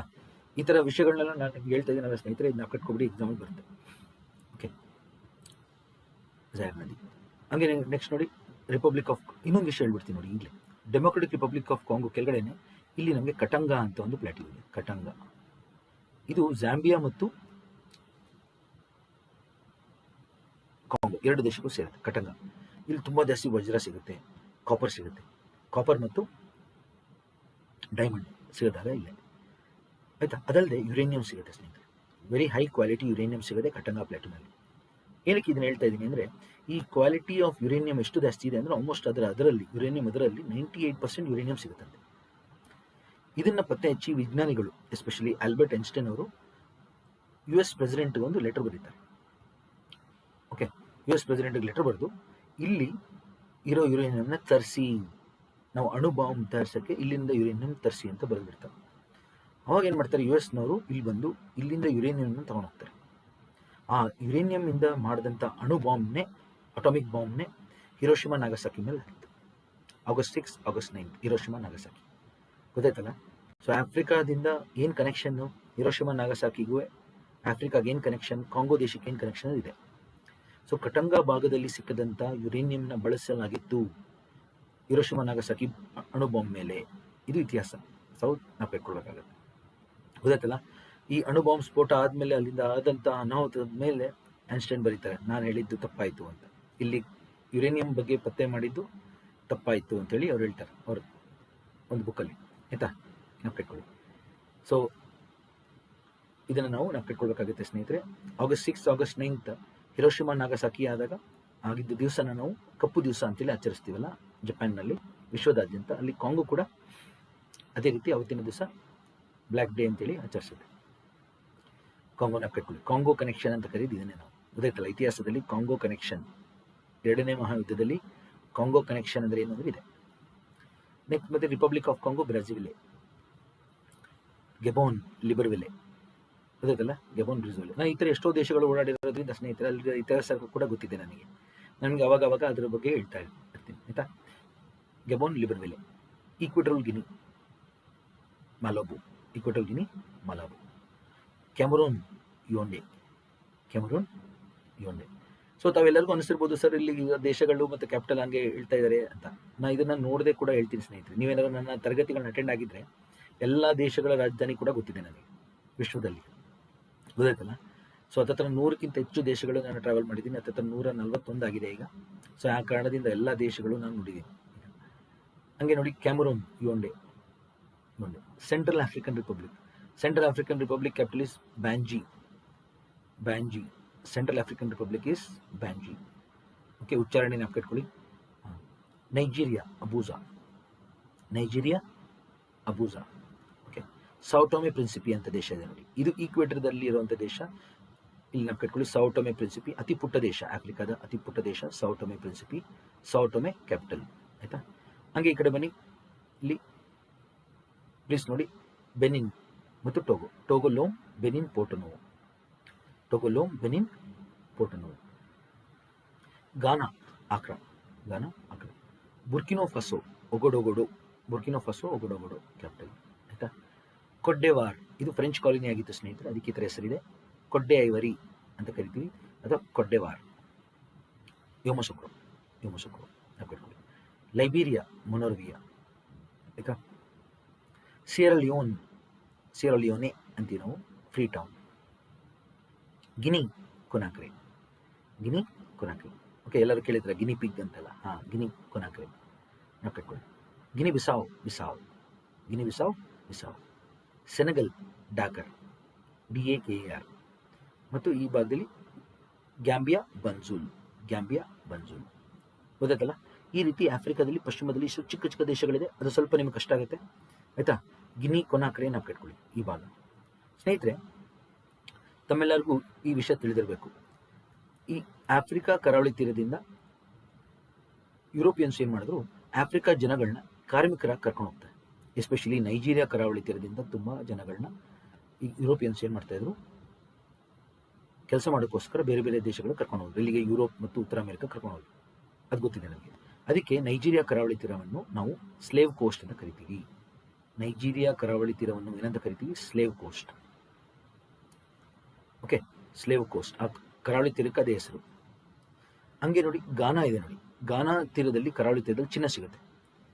ಗಾನಾ ಕರಾವಳಿ ತೀರದಲ್ಲಿ ಏನು ಸಿಗುತ್ತೆ? ಚಿನ್ನ. ಗೋಲ್ಡ್ ಕೋಸ್ಟ್ ಅಂತ ಕರೀತಾರೆ. ಗೋಲ್ಡ್, ಗಾನಾ ಭಾಗದಿಂದ ಇಲ್ಲಿಂದ ಗೋಲ್ಡ್ನ ಸ್ಮಗಲ್ ಮಾಡೋರು, ಅದಕ್ಕೋಸ್ಕರ ನೈಜೀರಿಯಾದಿಂದ ಜನಗಳನ್ನ ಕರ್ಕೊಂಡು ಹೋಗಿದ್ದಾರೆ ಕಾರ್ಮಿಕರಾಗಿ, ಆಯ್ತಾ. ಹಂಗೆ ಕೊಡ್ಡೆವಾರ್ ಅಂತ ದೇಶ ಇದೆ ನೋಡಿ, ಕೊಡ್ಡೆವಾರ್, ಐವರಿ ಕೋಸ್ಟ್ ಅಂತ ಕರಿತೀವಿ ಅದನ್ನು. ಕೊಡ್ಡೆವಾರ್ ಫ್ರೆಂಚ್ ಸೆಟಲ್ಮೆಂಟ್ ಆಗಿತ್ತಿದ್ದು, ಆನೆಗಳನ್ನ ಸಾಯಿಸಿ ಅಲ್ಲಿಂದ ಏನಾಗ್ತಿದ್ದು, ಆನೆ ದಂತ ಸಾಕ್ಸೋರು ಇಲ್ಲಿಂದ, ಗೊತ್ತಾಯ್ತಲ್ವಾ. ಅದಕ್ಕೋಸ್ಕರ ಇದನ್ನ ಐವರಿ ಕೋಸ್ಟ್ ಅಂತ ಕರೀತಾರೆ. ಐವರಿ ಅಂದರೆ ಆನೆ ದಂತ, ಆಯ್ತಾ. ಹಂಗೆ ನೋಡಿ, ಇಲ್ಲಿ ಲೈಬೀರಿಯಾ ಅಂತಿದೆ ನೋಡಿ, ಲೈಬೀರಿಯಾನ ಗ್ರೇನ್ ಕೋಸ್ಟ್ ಅಂತ ಕರೀತಾರೆ. ಲೈಬೀರಿಯಾ ಕರಾವಳಿ ತೀರವನ್ನು, ಕರೆಕ್ಟಾ, ಧಾನ್ಯಗಳೆಲ್ಲ ಸಿಗೋದಿಲ್ಲಿ, ಗ್ರೇನ್ ಕೋಸ್ಟ್, ಇದನ್ನ ನೆನಪಿಟ್ಕೊಳ್ಳಿ ಸ್ನೇಹಿತರೆ. ಸೊ ಇದಲ್ಲದೆ ನೋಡಿ, ಆಫ್ರಿಕಾದಿಂದ ಕರ್ಕೊಂಡೋದಂಥ ಜನಗಳನ್ನ, ಕಾರ್ಮಿಕರನ್ನ ಏನು ಮಾಡೋರು, ಯುರೋಪ್ನಲ್ಲಿ ಮತ್ತು ಉತ್ತರ ಅಮೆರಿಕದಲ್ಲಿ ಕಾರ್ಮಿಕರನ್ನ ಬೆಳೆಸೋರು. ಎಷ್ಟೋ ದೌರ್ಜನ್ಯಗಳು ನಡೆದಿದೆ ಸ್ನೇಹಿತರೆ ಅವ್ರ ಮೇಲೆ. ಯಾಕೆಂದರೆ ಆ ಜನಗಳು ಏನಾಗುತ್ತೆ, 18ರಿಂದ 20 ಗಂಟೆಗಳು ಕೆಲಸ ಮಾಡೋರಂತೆ ಇಲ್ಲಿ ಯುರೋಪ್ ಮತ್ತು ನಾರ್ತ್ ಅಮೆರಿಕದಲ್ಲಿ ಹೋದಾಗ. ಆಮೇಲೆ ಅವರು ತುಂಬ ದೌರ್ಜನ್ಯಗಳು, ರೇಸಿಸಮ್ ಎಲ್ಲ ನಡೆದಿದೆ ಅವ್ರ ಮೇಲೆ. ಈ ರೀತಿ ಹಲವಾರು ಆಫ್ರಿಕನ್ ಜನಗಳು ಅಲ್ಲೋಗಿ ಅವರ ಕೆಲಸದಿಂದ ಈ ದೇಶಗಳು ಅಭಿವೃದ್ಧಿಯಾಗಿದೆ ಸ್ನೇಹಿತರೆ. ನೀವು ಉತ್ತರ ಅಮೆರಿಕ ಅಭಿವೃದ್ಧಿಯಾದ ಖಂಡ ಅಂತ ಏನು ನೋಡ್ತೀವಲ್ಲ, ಅವರೆಲ್ಲ ಅವರ ಸ್ವಂತ ಶ್ರಮದಿಂದ ಅಭಿವೃದ್ಧಿ ಆದವರಲ್ಲ.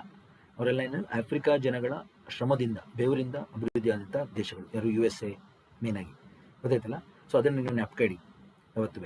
ಎಷ್ಟೋ ಜನಗಳು, ಆಫ್ರಿಕಾ ಜನಗಳು ಅಲ್ಲಿ ಹೋದಾಗ ದೌರ್ಜನ್ಯಗಳನ್ನ ನೋಡಲಾರ್ದೆ, ಅಲ್ಲಿ ಈ ದೇಶ ಬದಲಾಗಲ್ಲ, ನಮ್ಮ ಮೇಲೆ ಇನ್ನೂ ದೌರ್ಜನ್ಯಗಳು ನಡೆಯುತ್ತೆ ಅಂತೇಳಿ ಎಷ್ಟೋ ಜನ ಆಫ್ರಿಕನ್ಸು ವಾಪಸ್ ಬರ್ತಾರೆ. ಎಷ್ಟೋ ಜನ ಆಫ್ರಿಕನ್ ಜನಗಳು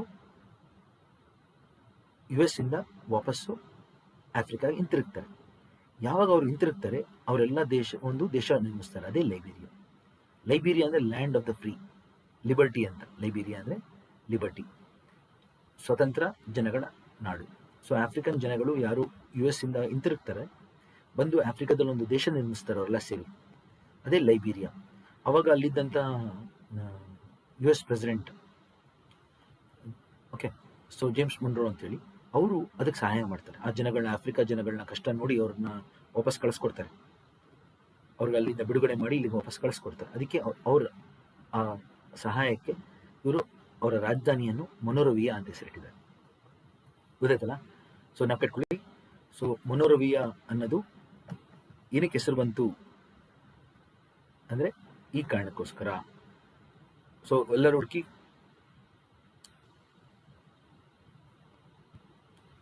ಮೊನೊರವಿಯಾ ಪ್ಲೀಸ್ ಎಲ್ಲರೂ ಗಮನಿಸಿ, ಲೈಬೀರಿಯಾದ್ದು ರಾಜಧಾನಿ. ಆಯ್ತಾ? ಯಾವ ದೇಶದ ರಾಜಧಾನಿ ಅಂತ ಹೇಳಿ ಕೇಳ್ತಾರೆ ಇದನ್ನ, ಮೊನೊರವಿಯಾ. ಸೊ ಎಲ್ಲಿದೆ ಲೈಬೀರಿಯಾ? ಕರಾವಳಿ ತೀರದಲ್ಲೇ ಸಿಗುತ್ತೆ. ಓಕೆ,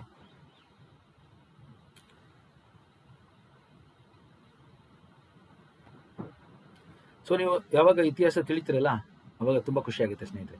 ಸೊ ಅದಕ್ಕೆ ಯು ಎಸ್ ಪ್ರೆಸಿಡೆಂಟ್ ಜೇಮ್ಸ್ ಮೊನ್ರೋ ಅವ್ರನ್ನ ಕಟ್ಕೊಳ್ಳಿ ಎಲ್ಲರೂ.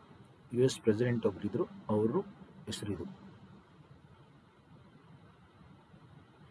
James ಮೊನ್ರೋ, MONROE, James ಮೊನ್ರೋ. ಅವರು ಆಫ್ರಿಕನ್ ಜನಗಳನ್ನ ವಾಪಸ್ ಕಳಿಸ್ಕೊಡ್ತಾರಲ್ಲ, ಅದಕ್ಕೆ ಅವ್ರ ಹೆಸರು ಇಡ್ತಾರೆ ಲೈಬೀರಿಯಾ ರಾಜಧಾನಿಯಲ್ಲಿ. ನೆಕ್ಸ್ಟ್ ನೋಡಿ, ಸಿಯರಾ ಲಿಯೋನೆ ಮಿಸ್ ಫ್ರೀ ಟೌನ್. ಗೊತ್ತಾಯ್ತಲ್ಲ? ಸೊ ಈ ಭಾಗದ ಇತಿಹಾಸ ಗೊತ್ತಿದೆ ನಿಮ್ಗೆ ಈಗೆಲ್ಲರಿಗೂ. ನೆಕ್ಸ್ಟ್ ಬನ್ನಿ ಈ ಕಡೆಗೆ, ದಕ್ಷಿಣಕ್ಕೆ ಬನ್ನಿ. ಈಗ ಅಂಗೋಲಾಗೆ ಬನ್ನಿ. Angola Luanda. ಹಾಗೆ ಜಾಂಬಿಯಾ ಮತ್ತು ಜಿಂಬಾಬ್ವೆ ನೋಡಿ. Zambia Lusaka, Zimbabwe Harare. ಹಾಗೆ Zimbabwe Harare. Malawi Lilongwe. Mozambique Maputo. ಇಲ್ಲಿ ಕೆರಡು ಬನ್ನಿ. ಹಂಗೆ ಇಲ್ಲಿ ಜಾಂಬಿಯಾ ಜಿಂಬಾಬ್ವೆ ಏನಕ್ಕೆ ಹೆಸರು ಬಂತು ಅಂತ ಹೇಳ್ತೇನೆ ನಾನು ನಿಮಗೆ. ಒಂದು ಜಾಂಬೇಜಿ ಅಂತ ನದಿ ಇದೆ, ಅದರಿಂದ ಬಂದಿದೆ ಹೆಸರು. Next Botswana Gaborone. Namibia Windhoek. South Africa Pretoria. ಮೊದಲು ಸ್ಪೇನ್ ಅಂತ ಕರಿತಾ ಇದ್ರು, ಇದನ್ನು ಪ್ರಿಟೋರಿಯಾ ಈಗ. ಆಯ್ತಾ? ಲಿಸುತು ಮಸೀರು. ಭೂ ಆವೃತ ದೇಶಗಳನ್ನ ನೋಡೋಣ ಮತ್ತೆ. ಆಮೇಲೆ ಸ್ವಾಜಿಲ್ಯಾಂಡ್ ಬಬೇನ್. MBABAN, M ಸೈಲೆಂಟ್ ಸ್ನೇಹಿತರೆ, ಬಬೇನ್.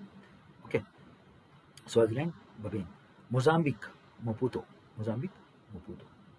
ನೋಡಿ, ಎಲ್ಲ ದೇಶಗಳು ನಾವು ಒಂದೊಂದು ಕವರ್ ಮಾಡ್ತಾ ಇರೋದ್ರಿಂದ ನಿಮಗೆ ಇವೆಲ್ಲ ಗೊತ್ತಾಗ್ತಾ ಇರಬೇಕು. ರಾಜಧಾನಿಗಳು ಎಷ್ಟೊಂದು ಇದೆಯಲ್ಲಪ್ಪ ಅನಿಸುತ್ತೆ. ಫಸ್ಟು ಇದು ನಮ್ಮ ಥರನೇ ಒಂದು ದೇಶ ಅಂತೇಳಿ ನೋಡಿ ಸ್ನೇಹಿತರೆ ಮೊದಲು. ಎರಡನೇದು, ಒಂದಾಗಿ ಇಂಪಾರ್ಟೆಂಟ್ ಪ್ರಚಲಿತ ಘಟನೆಗಳಿರುತ್ತಲ್ಲ, ಕರೆಂಟ್ ಅಫೇರ್ಸ್ ಅಲ್ಲಿ ಇರೋದನ್ನ ನಾಪ್ಕಿಟ್ಕೊಳ್ಳಿ. ಎಲ್ಲ ದೇಶಗಳು ನೀವು ನಾಪ್ಕಿಟ್ಕೊಳ್ಳೋಕ್ಕಾಗಲ್ಲ. ಆಯ್ತಾ? ನೆಕ್ಸ್ಟ್ ನೋಡಿ, ಮಡಗಾಸ್ಕರ್, ಅತಿ ದೊಡ್ಡ ದ್ವೀಪ ಮಡಗಾಸ್ಕರ್ ಇಲ್ಲಿದೆ ನೋಡಿ. ಮಡಗಾಸ್ಕರ್.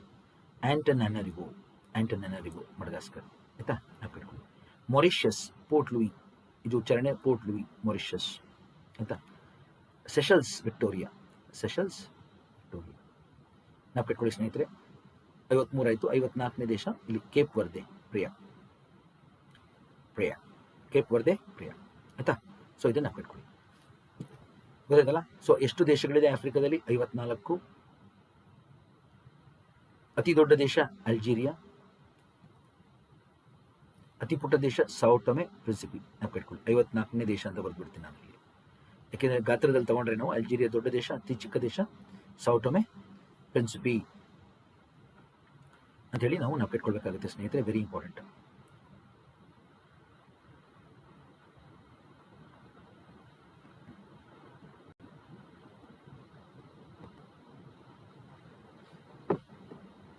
ದೇಶಗಳು ಹೇಳಿದ್ದೀನಿ ನಾನು ನಿಮಗೆ. ಆಯ್ತಲ್ಲ? ಹಿಂಗೆ ಸೌತ್ ಆಫ್ರಿಕಾದ ಕೇಪ್ ಟೌನ್ ನಗರಗಳು ನೋಡಿ. ಕೇಪ್ ಟೌನ್ ಎಲ್ಲಿದೆ ಅಂತ ಕೇಳ್ತಾರೆ. ಇಲ್ಲಿ Cape town south Africa. ನಾಪ್ಕಿಟ್ಕೊಳ್ಳಿ.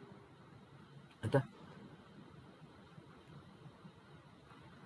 So ಎಲ್ಲ ದೇಶಗಳ ರಾಜಧಾನಿ ಮುಗಿಸಿದ್ದೀನಿ ನಾನು. ಅತಿ ದೊಡ್ಡ ದೇಶ, ಅತಿ ಪುಟ್ಟ ದೇಶ ತೋರಿಸಿದ್ದೀನಿ, ಮಡಗಾಸ್ಕರ್ ತೋರಿಸಿದ್ದೀನಿ. ಆಯ್ತಾ? ಇನ್ನು ಬಾಕಿ ದೇಶಗಳನ್ನ ನೋಡೋಣ ಸ್ನೇಹಿತರೆ. ಬಾಕಿ ಇಂಪಾರ್ಟೆಂಟ್ ಏನಿದೆ ಅದನ್ನು ನಾನು ಒಂದೊಂದಾಗಿ ಕವರ್ ಮಾಡ್ತೀನಿ. ಇಲ್ಲಿ ಗಮನಿಸಬೇಕಾದಿದ್ದೇನು ಅಂದರೆ, ನಾನು ಹೇಳಿದೆ ಆಗಲೇ, ಆಫ್ರಿಕಾ ಒಂದು ಉಷ್ಣವಲಯದ ಖಂಡ. ಸ್ವಲ್ಪ ತಾಳ್ಮೆ ಇರಬೇಕು ಎಲ್ಲರಿಗೂ, ಯಾಕೆಂದರೆ ಎಷ್ಟೊಂದು ದೇಶಗಳಿದೆಯಲ್ಲಪ್ಪ, ಏನಿದು ಇಂಥದ್ದೆಲ್ಲ ಓದೋಕ್ಕಿದೆಯಾ ನಮಗೆ ಅಂತೇಳಿ ಎಷ್ಟೊಂದು ಜನ ಕೈ ಬಿಟ್ಬಿಡ್ತಾರೆ. ಈಗ ನಾನು ನಿಮಗೆ ಕ್ಲಾಸ್ ಮಾಡ್ತಾ ಇರೋದೇ ನಿಮ್ಮ ಈ ಸಮಸ್ಯೆನ ಹೋಗಲಾಡಿಸೋಕ್ಕೆ, ನಿಧಾನಕ್ಕೆ ಒಂದೊಂದಾಗಿ ದೇಶಗಳನ್ನ ಕವರ್ ಮಾಡ್ತೀನಿ. ಸ್ವಲ್ಪ ತಾಳ್ಮೆಯಿಂದ ಎಲ್ಲರೂ ಕೇಳಿ. ಸೊ ನಿಮಗೆ ಸುಲಭ ಆಗುತ್ತೆ. ಒಂದು ಸತಿ 1 ಗಂಟೆ ಫುಲ್ ಕ್ಲಾಸ್ ನೋಡೋದ್ರಿಂದ ನಿಮಗೆ ಇಡೀ ಎಲ್ಲ ಎಕ್ಸಾಮ್ಸ್ಗಳು ಯಾವುದೇ ಸಮಸ್ಯೆ ಇರಲ್ಲ. ಇನ್ನು ಮೊತ್ತಕ್ಕೆ ಇನ್ಯಾವುದು ಬುಕ್ ಓದಬೇಕಾಗಿಲ್ಲ. ಕರೆಕ್ಟಾಗಿ ಖನಿಜಗಳು ಹೇಳ್ಬಿಡ್ತೀನಿ ನಾನು, ಯಾವ ಖನಿಜಗಳು ಎಲ್ಲೆಲ್ಲಿದೆ ಅಂತ. ನೋಡಿ, ಇದು Tropic of Cancer. Tropic of Cancer ಅಂದ್ರೇನು? ಕರ್ಕಟ ಸಂಕ್ರಾಂತಿ. ಅದು ಯಾವ ದೇಶಗಳ ಮುಖಾಂತರ ಹೋಗ್ತಾ ಇದೆ ನೋಡಿ. ಇಲ್ಲಿ ವೆಸ್ಟರ್ನ್ ಸಹಾರಾ, ಮೊರಿಷಾನಿಯಾ, ಇಲ್ಲಿ ಮಾಲಿ, ಅಲ್ಜೀರಿಯಾ, ಇಲ್ಲಿ ಸ್ವಲ್ಪ ನೈಜರ್ ಟಚ್ ಆಗುತ್ತೆ ನೋಡಿ, ಲಿಬಿಯಾ, ಈಜಿಪ್ಟ್, ಇಲ್ಲಿ ಆಫ್ರಿಕಾದಲ್ಲಿ. ಆಯ್ತಾ, ನಾವು ಕಟ್ಕೊಳ್ಳಿ. 2 ಬಾರ್ಡರ್ ಟಚ್ ಆಗುತ್ತೆ, ನೈಜರ್ ಮತ್ತು ಚಾಡ್ದು. ಆದರೆ ನಾವು ಲಿಬಿಯಾ ಮತ್ತು ತಗೋಣ. ಹಾಗೆ ಈಕ್ವೇಟರ್ ನೋಡಿ, ಸಮಭಾಜಕ ವೃತ್ತ ನೋಡಿ. ಇಲ್ಲಿ Sao Tome Principe, Gabon, Congo, Democratic Republic of Congo, Uganda, Kenya, Somalia. ಹೇಳಿದ್ನಲ್ಲ, ಇಲ್ಲಿ ವಿಕ್ಟೋರಿಯಾ ಲೇಕ್ ಕೂಡ ಇದೆ. ಇಲ್ಲಿ ವಿಕ್ಟೋರಿಯಾ ಲೇಕ್, ಇದು ಈಕ್ವೇಟರ್. ಸಮಭಾಜಕ ವೃತ್ತ ಯಾವ ದೇಶಗಳ ಮುಖಾಂತರ ಆಫ್ರಿಕಾದಲ್ಲಿ ಹೋಗ್ತಾ ಇದೆ ನೋಡಿ, ಅದನ್ನು ನೋಡ್ಕೊಳ್ಳಿ ಈಗ. ಆಯಿತಾ, ನೆಕ್ಸ್ಟ್ ನೋಡಿ Tropic of Capricorn. Tropic of Capricorn ಅಂದ್ರೇನು? ಮಕರ ಸಂಕ್ರಾಂತಿ. ಮಕರ ಸಂಕ್ರಾಂತಿ ನೋಡಿ, ನಮೀಬಿಯಾ, ಬೋಟ್ಸ್ವಾನಾ, ಸೌತ್ ಆಫ್ರಿಕಾ, ಇಲ್ಲಿ ಮೊಜಾಂಬಿಕ್ ಮತ್ತು ಮಡಗಾಸ್ಕರ್. ಆಯಿತಾ, ಇದು ಟ್ರಾಪಿಕ್ ಆಫ್ ಕ್ಯಾಪ್ರಿಕಾನ್. ನೆಕ್ಸ್ಟ್ ನೋಡಿ ಪ್ರೈಮ್ ಮೆರಿಡಿಯನ್, ನಮ್ಮ ಮೂಲ ರೇಖಾಂಶ ಪ್ರೈಮ್ ಮೆರಿಡಿಯನ್. 0 ಡಿಗ್ರಿ ಏನಿದೆ GMT, ಅದನ್ನು ನೋಡಿ. ಇದು ಯುರೋಪ್ ಖಂಡದಿಂದ ಬರ್ತಾ ಇದೆ ಸ್ನೇಹಿತರೆ. ಈ ಲೈನ್ 0 ಡಿಗ್ರಿ ನಾರ್ತ್ ಪೋಲಿಂದ ಬಂದು ಯುರೋಪ್ ಖಂಡದಿಂದ ಬಂದು UK, ಫ್ರಾನ್ಸ್, ಸ್ಪೇನ್ ಆದಮೇಲಿಂದ ಮೆಡಿಟರೇನಿಯನ್ ಆದಮೇಲೆ ನೋಡಿ ಅಲ್ಜೀರಿಯಾ, ಮಾಲಿ, ಬುರ್ಕಿನೋ ಫಾಸೋ ಮತ್ತು ಗಾನಾ. ತಾವು ಗಮನಿಸಿ, ಇದನ್ನು ಪ್ರೈಮ್ ಮೆರಿಡಿಯನ್ ಅಂತ ಕರಿತೀವಿ. Prime meridian passes through Algeria, Mali, Burkina Faso, Ghana ದೇಶದ ಮುಖಾಂತರ ಪಾಸ್ ಆಗುತ್ತೆ. 4 ದೇಶಗಳು ಇಲ್ಲಿದೆ, ನಾವು ಕಟ್ಕೊಳ್ಳಿ. ಪ್ರೈಮ್ ಮೆರಿಡಿಯನ್, ಆಯ್ತಾ, ವೆರಿ ಇಂಪಾರ್ಟೆಂಟ್.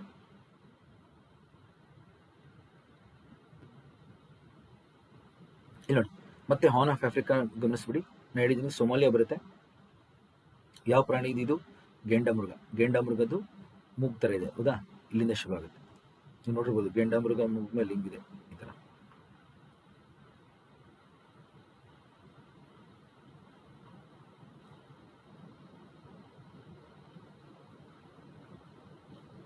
ಓಕೆ,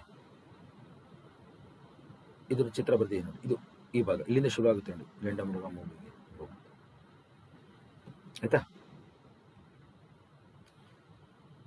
ಸೊ ಅದಕ್ಕೋಸ್ಕರ ಅದಕ್ಕೆ ನಾವು ಹಾರ್ನ್ ಅಂತ ಕರಿತೀವಿ. ಹಾರ್ನ್ ಅಂದರೆ ಕೊಂಬು.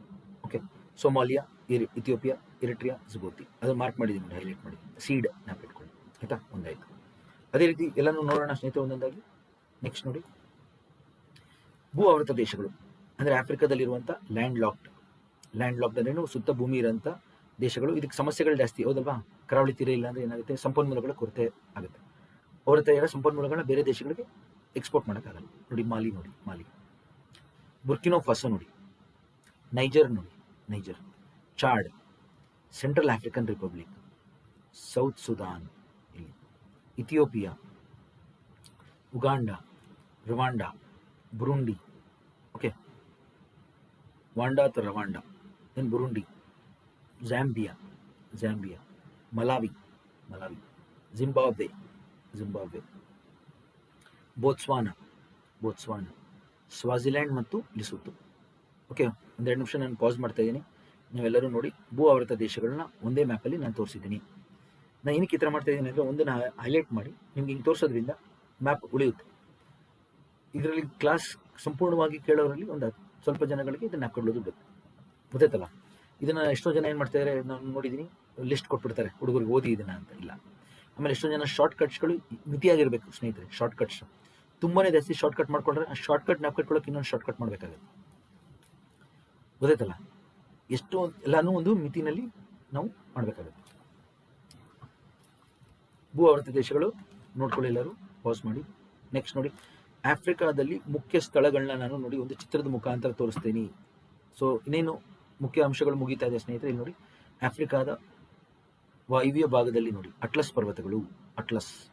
ಅಟ್ಲಸ್ ನಾಪ್ಸ್ ಕಟ್ಕೊಳ್ಳಿ. ಅಟ್ಲಸ್ ಪರ್ವತ ಇಲ್ಲಿ ನಾನು ಲೇಸರ್ ಪಾಯಿಂಟರ್ ಮುಖಾಂತರ ತೋರಿಸ್ತಾ ಇದ್ದೀನಿ ನೋಡಿ. ಈ ಭಾಗ ಇಷ್ಟು ಅಟ್ಲಸ್ ಈ ಭಾಗ. ಇಲ್ಲಿ ಮೊರಾಕೋಯಿಂದ ಶುರುವಾಗಿ ಮೊರಾಕೋ, ಈ ಭಾಗ ಏನು ಅಲ್ಜೀರಿಯಾ ಮತ್ತು ಟುನೀಷಿಯಾ, ಮೂರು ದೇಶಗಳು ಇಲ್ಲಿ ಹಾಕಿದೆ ನೋಡಿ. ನೆಕ್ಸ್ಟ್ ಸಹಾರಾ ನೋಡಿ ಸ್ನೇಹಿತರೆ, ಎಷ್ಟು ದೊಡ್ಡ ಮರುಭೂಮಿ, ಅತಿ ದೊಡ್ಡ ಮರುಭೂಮಿ. ಈ ಚಿತ್ರ ಏನು ತೋರಿಸ್ತಾ ಇದ್ದೀನಿ ನಾನು ನಿಮಗೆ ಅಂದರೆ ಒಂದ್ಸತಿ ನೋಡಿದ ತಕ್ಷಣ ನಕ್ಕಬೇಕು ನಿಮಗೆ ಸಹಾರಾ ಆಯ್ತಾ. ನೆಕ್ಸ್ಟ್ ನೋಡಿ ನೈಲ್ ನದಿದು ಡೆಲ್ಟಾ, ಲಾಂಗೆಸ್ಟ್ ನದಿ, 6650 ಕಿಲೋಮೀಟರ್ ಇದೆ ಇದು ನೈಲ್ ನದಿ, ಅಷ್ಟು ಉದ್ದ ಇದೆ. ಅದು ಬಂದು ಮೆಡಿಟರೇನಿಯನ್ ಸಮುದ್ರಕ್ಕೆ ಸೇರುತ್ತೆ. ನೈಲ್ ನದಿ ಲಾಂಗೆಸ್ಟ್ ರಿವರ್ ನೈಲ್, ಅದರ ಡೆಲ್ಟಾ ತೋರಿಸ್ತಾ ಇದ್ದೀನಿ ನಾನೀಗ. ಸಿನಾಯ್ ಪೆನಿನ್ಸುಲಾ ಈ ಭಾಗ, ನಾವು ಒಂದು ರೌಂಡ್ ಬರ್ತಾ ಇದ್ದೀವಿ ಸ್ನೇಹಿತರೆ ಒಂದೊಂದಾಗಿ. ಸಿನಾಯ್ ಪೆನಿನ್ಸುಲಾ ಇಲ್ಲಿದೆ. ನಿಮ್ಮ ಅಟ್ಲಸ್ ಇಟ್ಕೊಳ್ಬೇಕು, ನೀವು ನನ್ನ ಮ್ಯಾಪ್ ನೋಡಬೇಕು. ಎರಡು ಒಟ್ಟಿಗೆ ಹೋದರೆ ನೋಡಿ ನಿಮ್ಗೆ ಸುಲಭ. ಬರೀ ನೀವು ಇದನ್ನೇ ನೋಡಿದಾಗ ನಿಮ್ಗೆ ಅನ್ಸ್ಬೋದು ಏನಪ್ಪ ಇಷ್ಟು ಕಷ್ಟ ಇದೆ ಅಂತ. ಕಷ್ಟ ಇಲ್ಲ, ನಿಮ್ಮ ಹತ್ರ ಅಟ್ಲಸ್ ಕೈಯಲ್ಲಿದ್ದರೆ ಸುಲಭ. ಇದು ಸಿನಾಯ್ ಪೆನಿನ್ಸುಲಾ. ಇದು ಸಿನಾಯ್ ಪೆನಿನ್ಸುಲಾ ಏನಿದೆ ಸುವೇಸ್ ಕೆನಾಲಿಂದ ಬೇರ್ಪಟ್ಟಿದೆ. ಆಫ್ರಿಕಾ ಭಾಗದಿಂದ ಸುವೇಸ್ ಕೆನಾಲ್ ಇದೆ ಇಲ್ಲಿ ಸ್ನೇಹಿತರೆ. ಆ ಸುವೇಸ್ ಕೆನಾಲ್ ಏನಿದೆ ಅದು ಸಿನಾಯ್ ಪೆನಿನ್ಸುಲಾ ಭಾಗವನ್ನು ಬೇರ್ಪಡಿಸುತ್ತೆ. ಇದು ತುಂಬ ಸುಂದರವಾದಂಥ ಪ್ರದೇಶ. ಇಲ್ಲಿ ಶರ್ಮಲ್ ಶೇಖ್ ಅಂತ ಒಂದು ಜಾಗ ಇದೆ. ಸಿನಾಯ್ ಮರುಭೂಮಿ ಅಂತಿದೆ, ನಾಪೆಟ್ಕೊಳ್ಳಿ. ಸಿನಾಯ್ ಮರುಭೂಮಿ ಈಜಿಪ್ಟ್, ನಾಪೆಟ್ಕೊಳ್ಳಿ. ಸಿನಾಯ್ ಮರುಭೂಮಿ ಈಜಿಪ್ಟ್ ಭಾಗದಲ್ಲಿ ಸಿನಾಯ್ ಪೆನಿನ್ಸುಲಾದಲ್ಲಿ ಇದೆ. ಇದರಿಂದ ಮೇಲೆ ಹೋದ್ರೇ ನಮಗೆ ಪ್ಯಾಲೆಸ್ಟೀನ್ ಮತ್ತು ಇಸ್ರೇಲ್ ಸಿಗುತ್ತೆ. ಇದರಿಂದ ಮೇಲೆ ಆಯಿತಾ. ಇಲ್ಲೇ ಕನೆಕ್ಟ್ ಆಗೋದು ಏಷ್ಯಾಗೆ, ಈ ಭಾಗನೇ ಏಷ್ಯಾಗೆ ಕನೆಕ್ಟ್ ಆಗುತ್ತೆ. ಇದು ರೆಡ್ ಸಿ ಗೊತ್ತಿದೆ ನಿಮಗೆ, ಕೆಂಪು ಸಮುದ್ರ.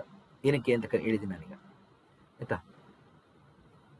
ದೆನ್ ಇಲ್ಲಿ ನೋಡಿ ಲೇಕ್ ಅಸಾಲ್ ಅಂತ ಒಂದು ಬರುತ್ತೆ ಸ್ನೇಹಿತರೆ. ಇಲ್ಲಿ ಲೇಕ್ ಅಸಾಲ್ ಈ ಭಾಗನೇ ನಾವು ಅಫಾರ್ ಟ್ರಯಾಂಗಲ್ ಅಂತ ಕರೆಯೋದು.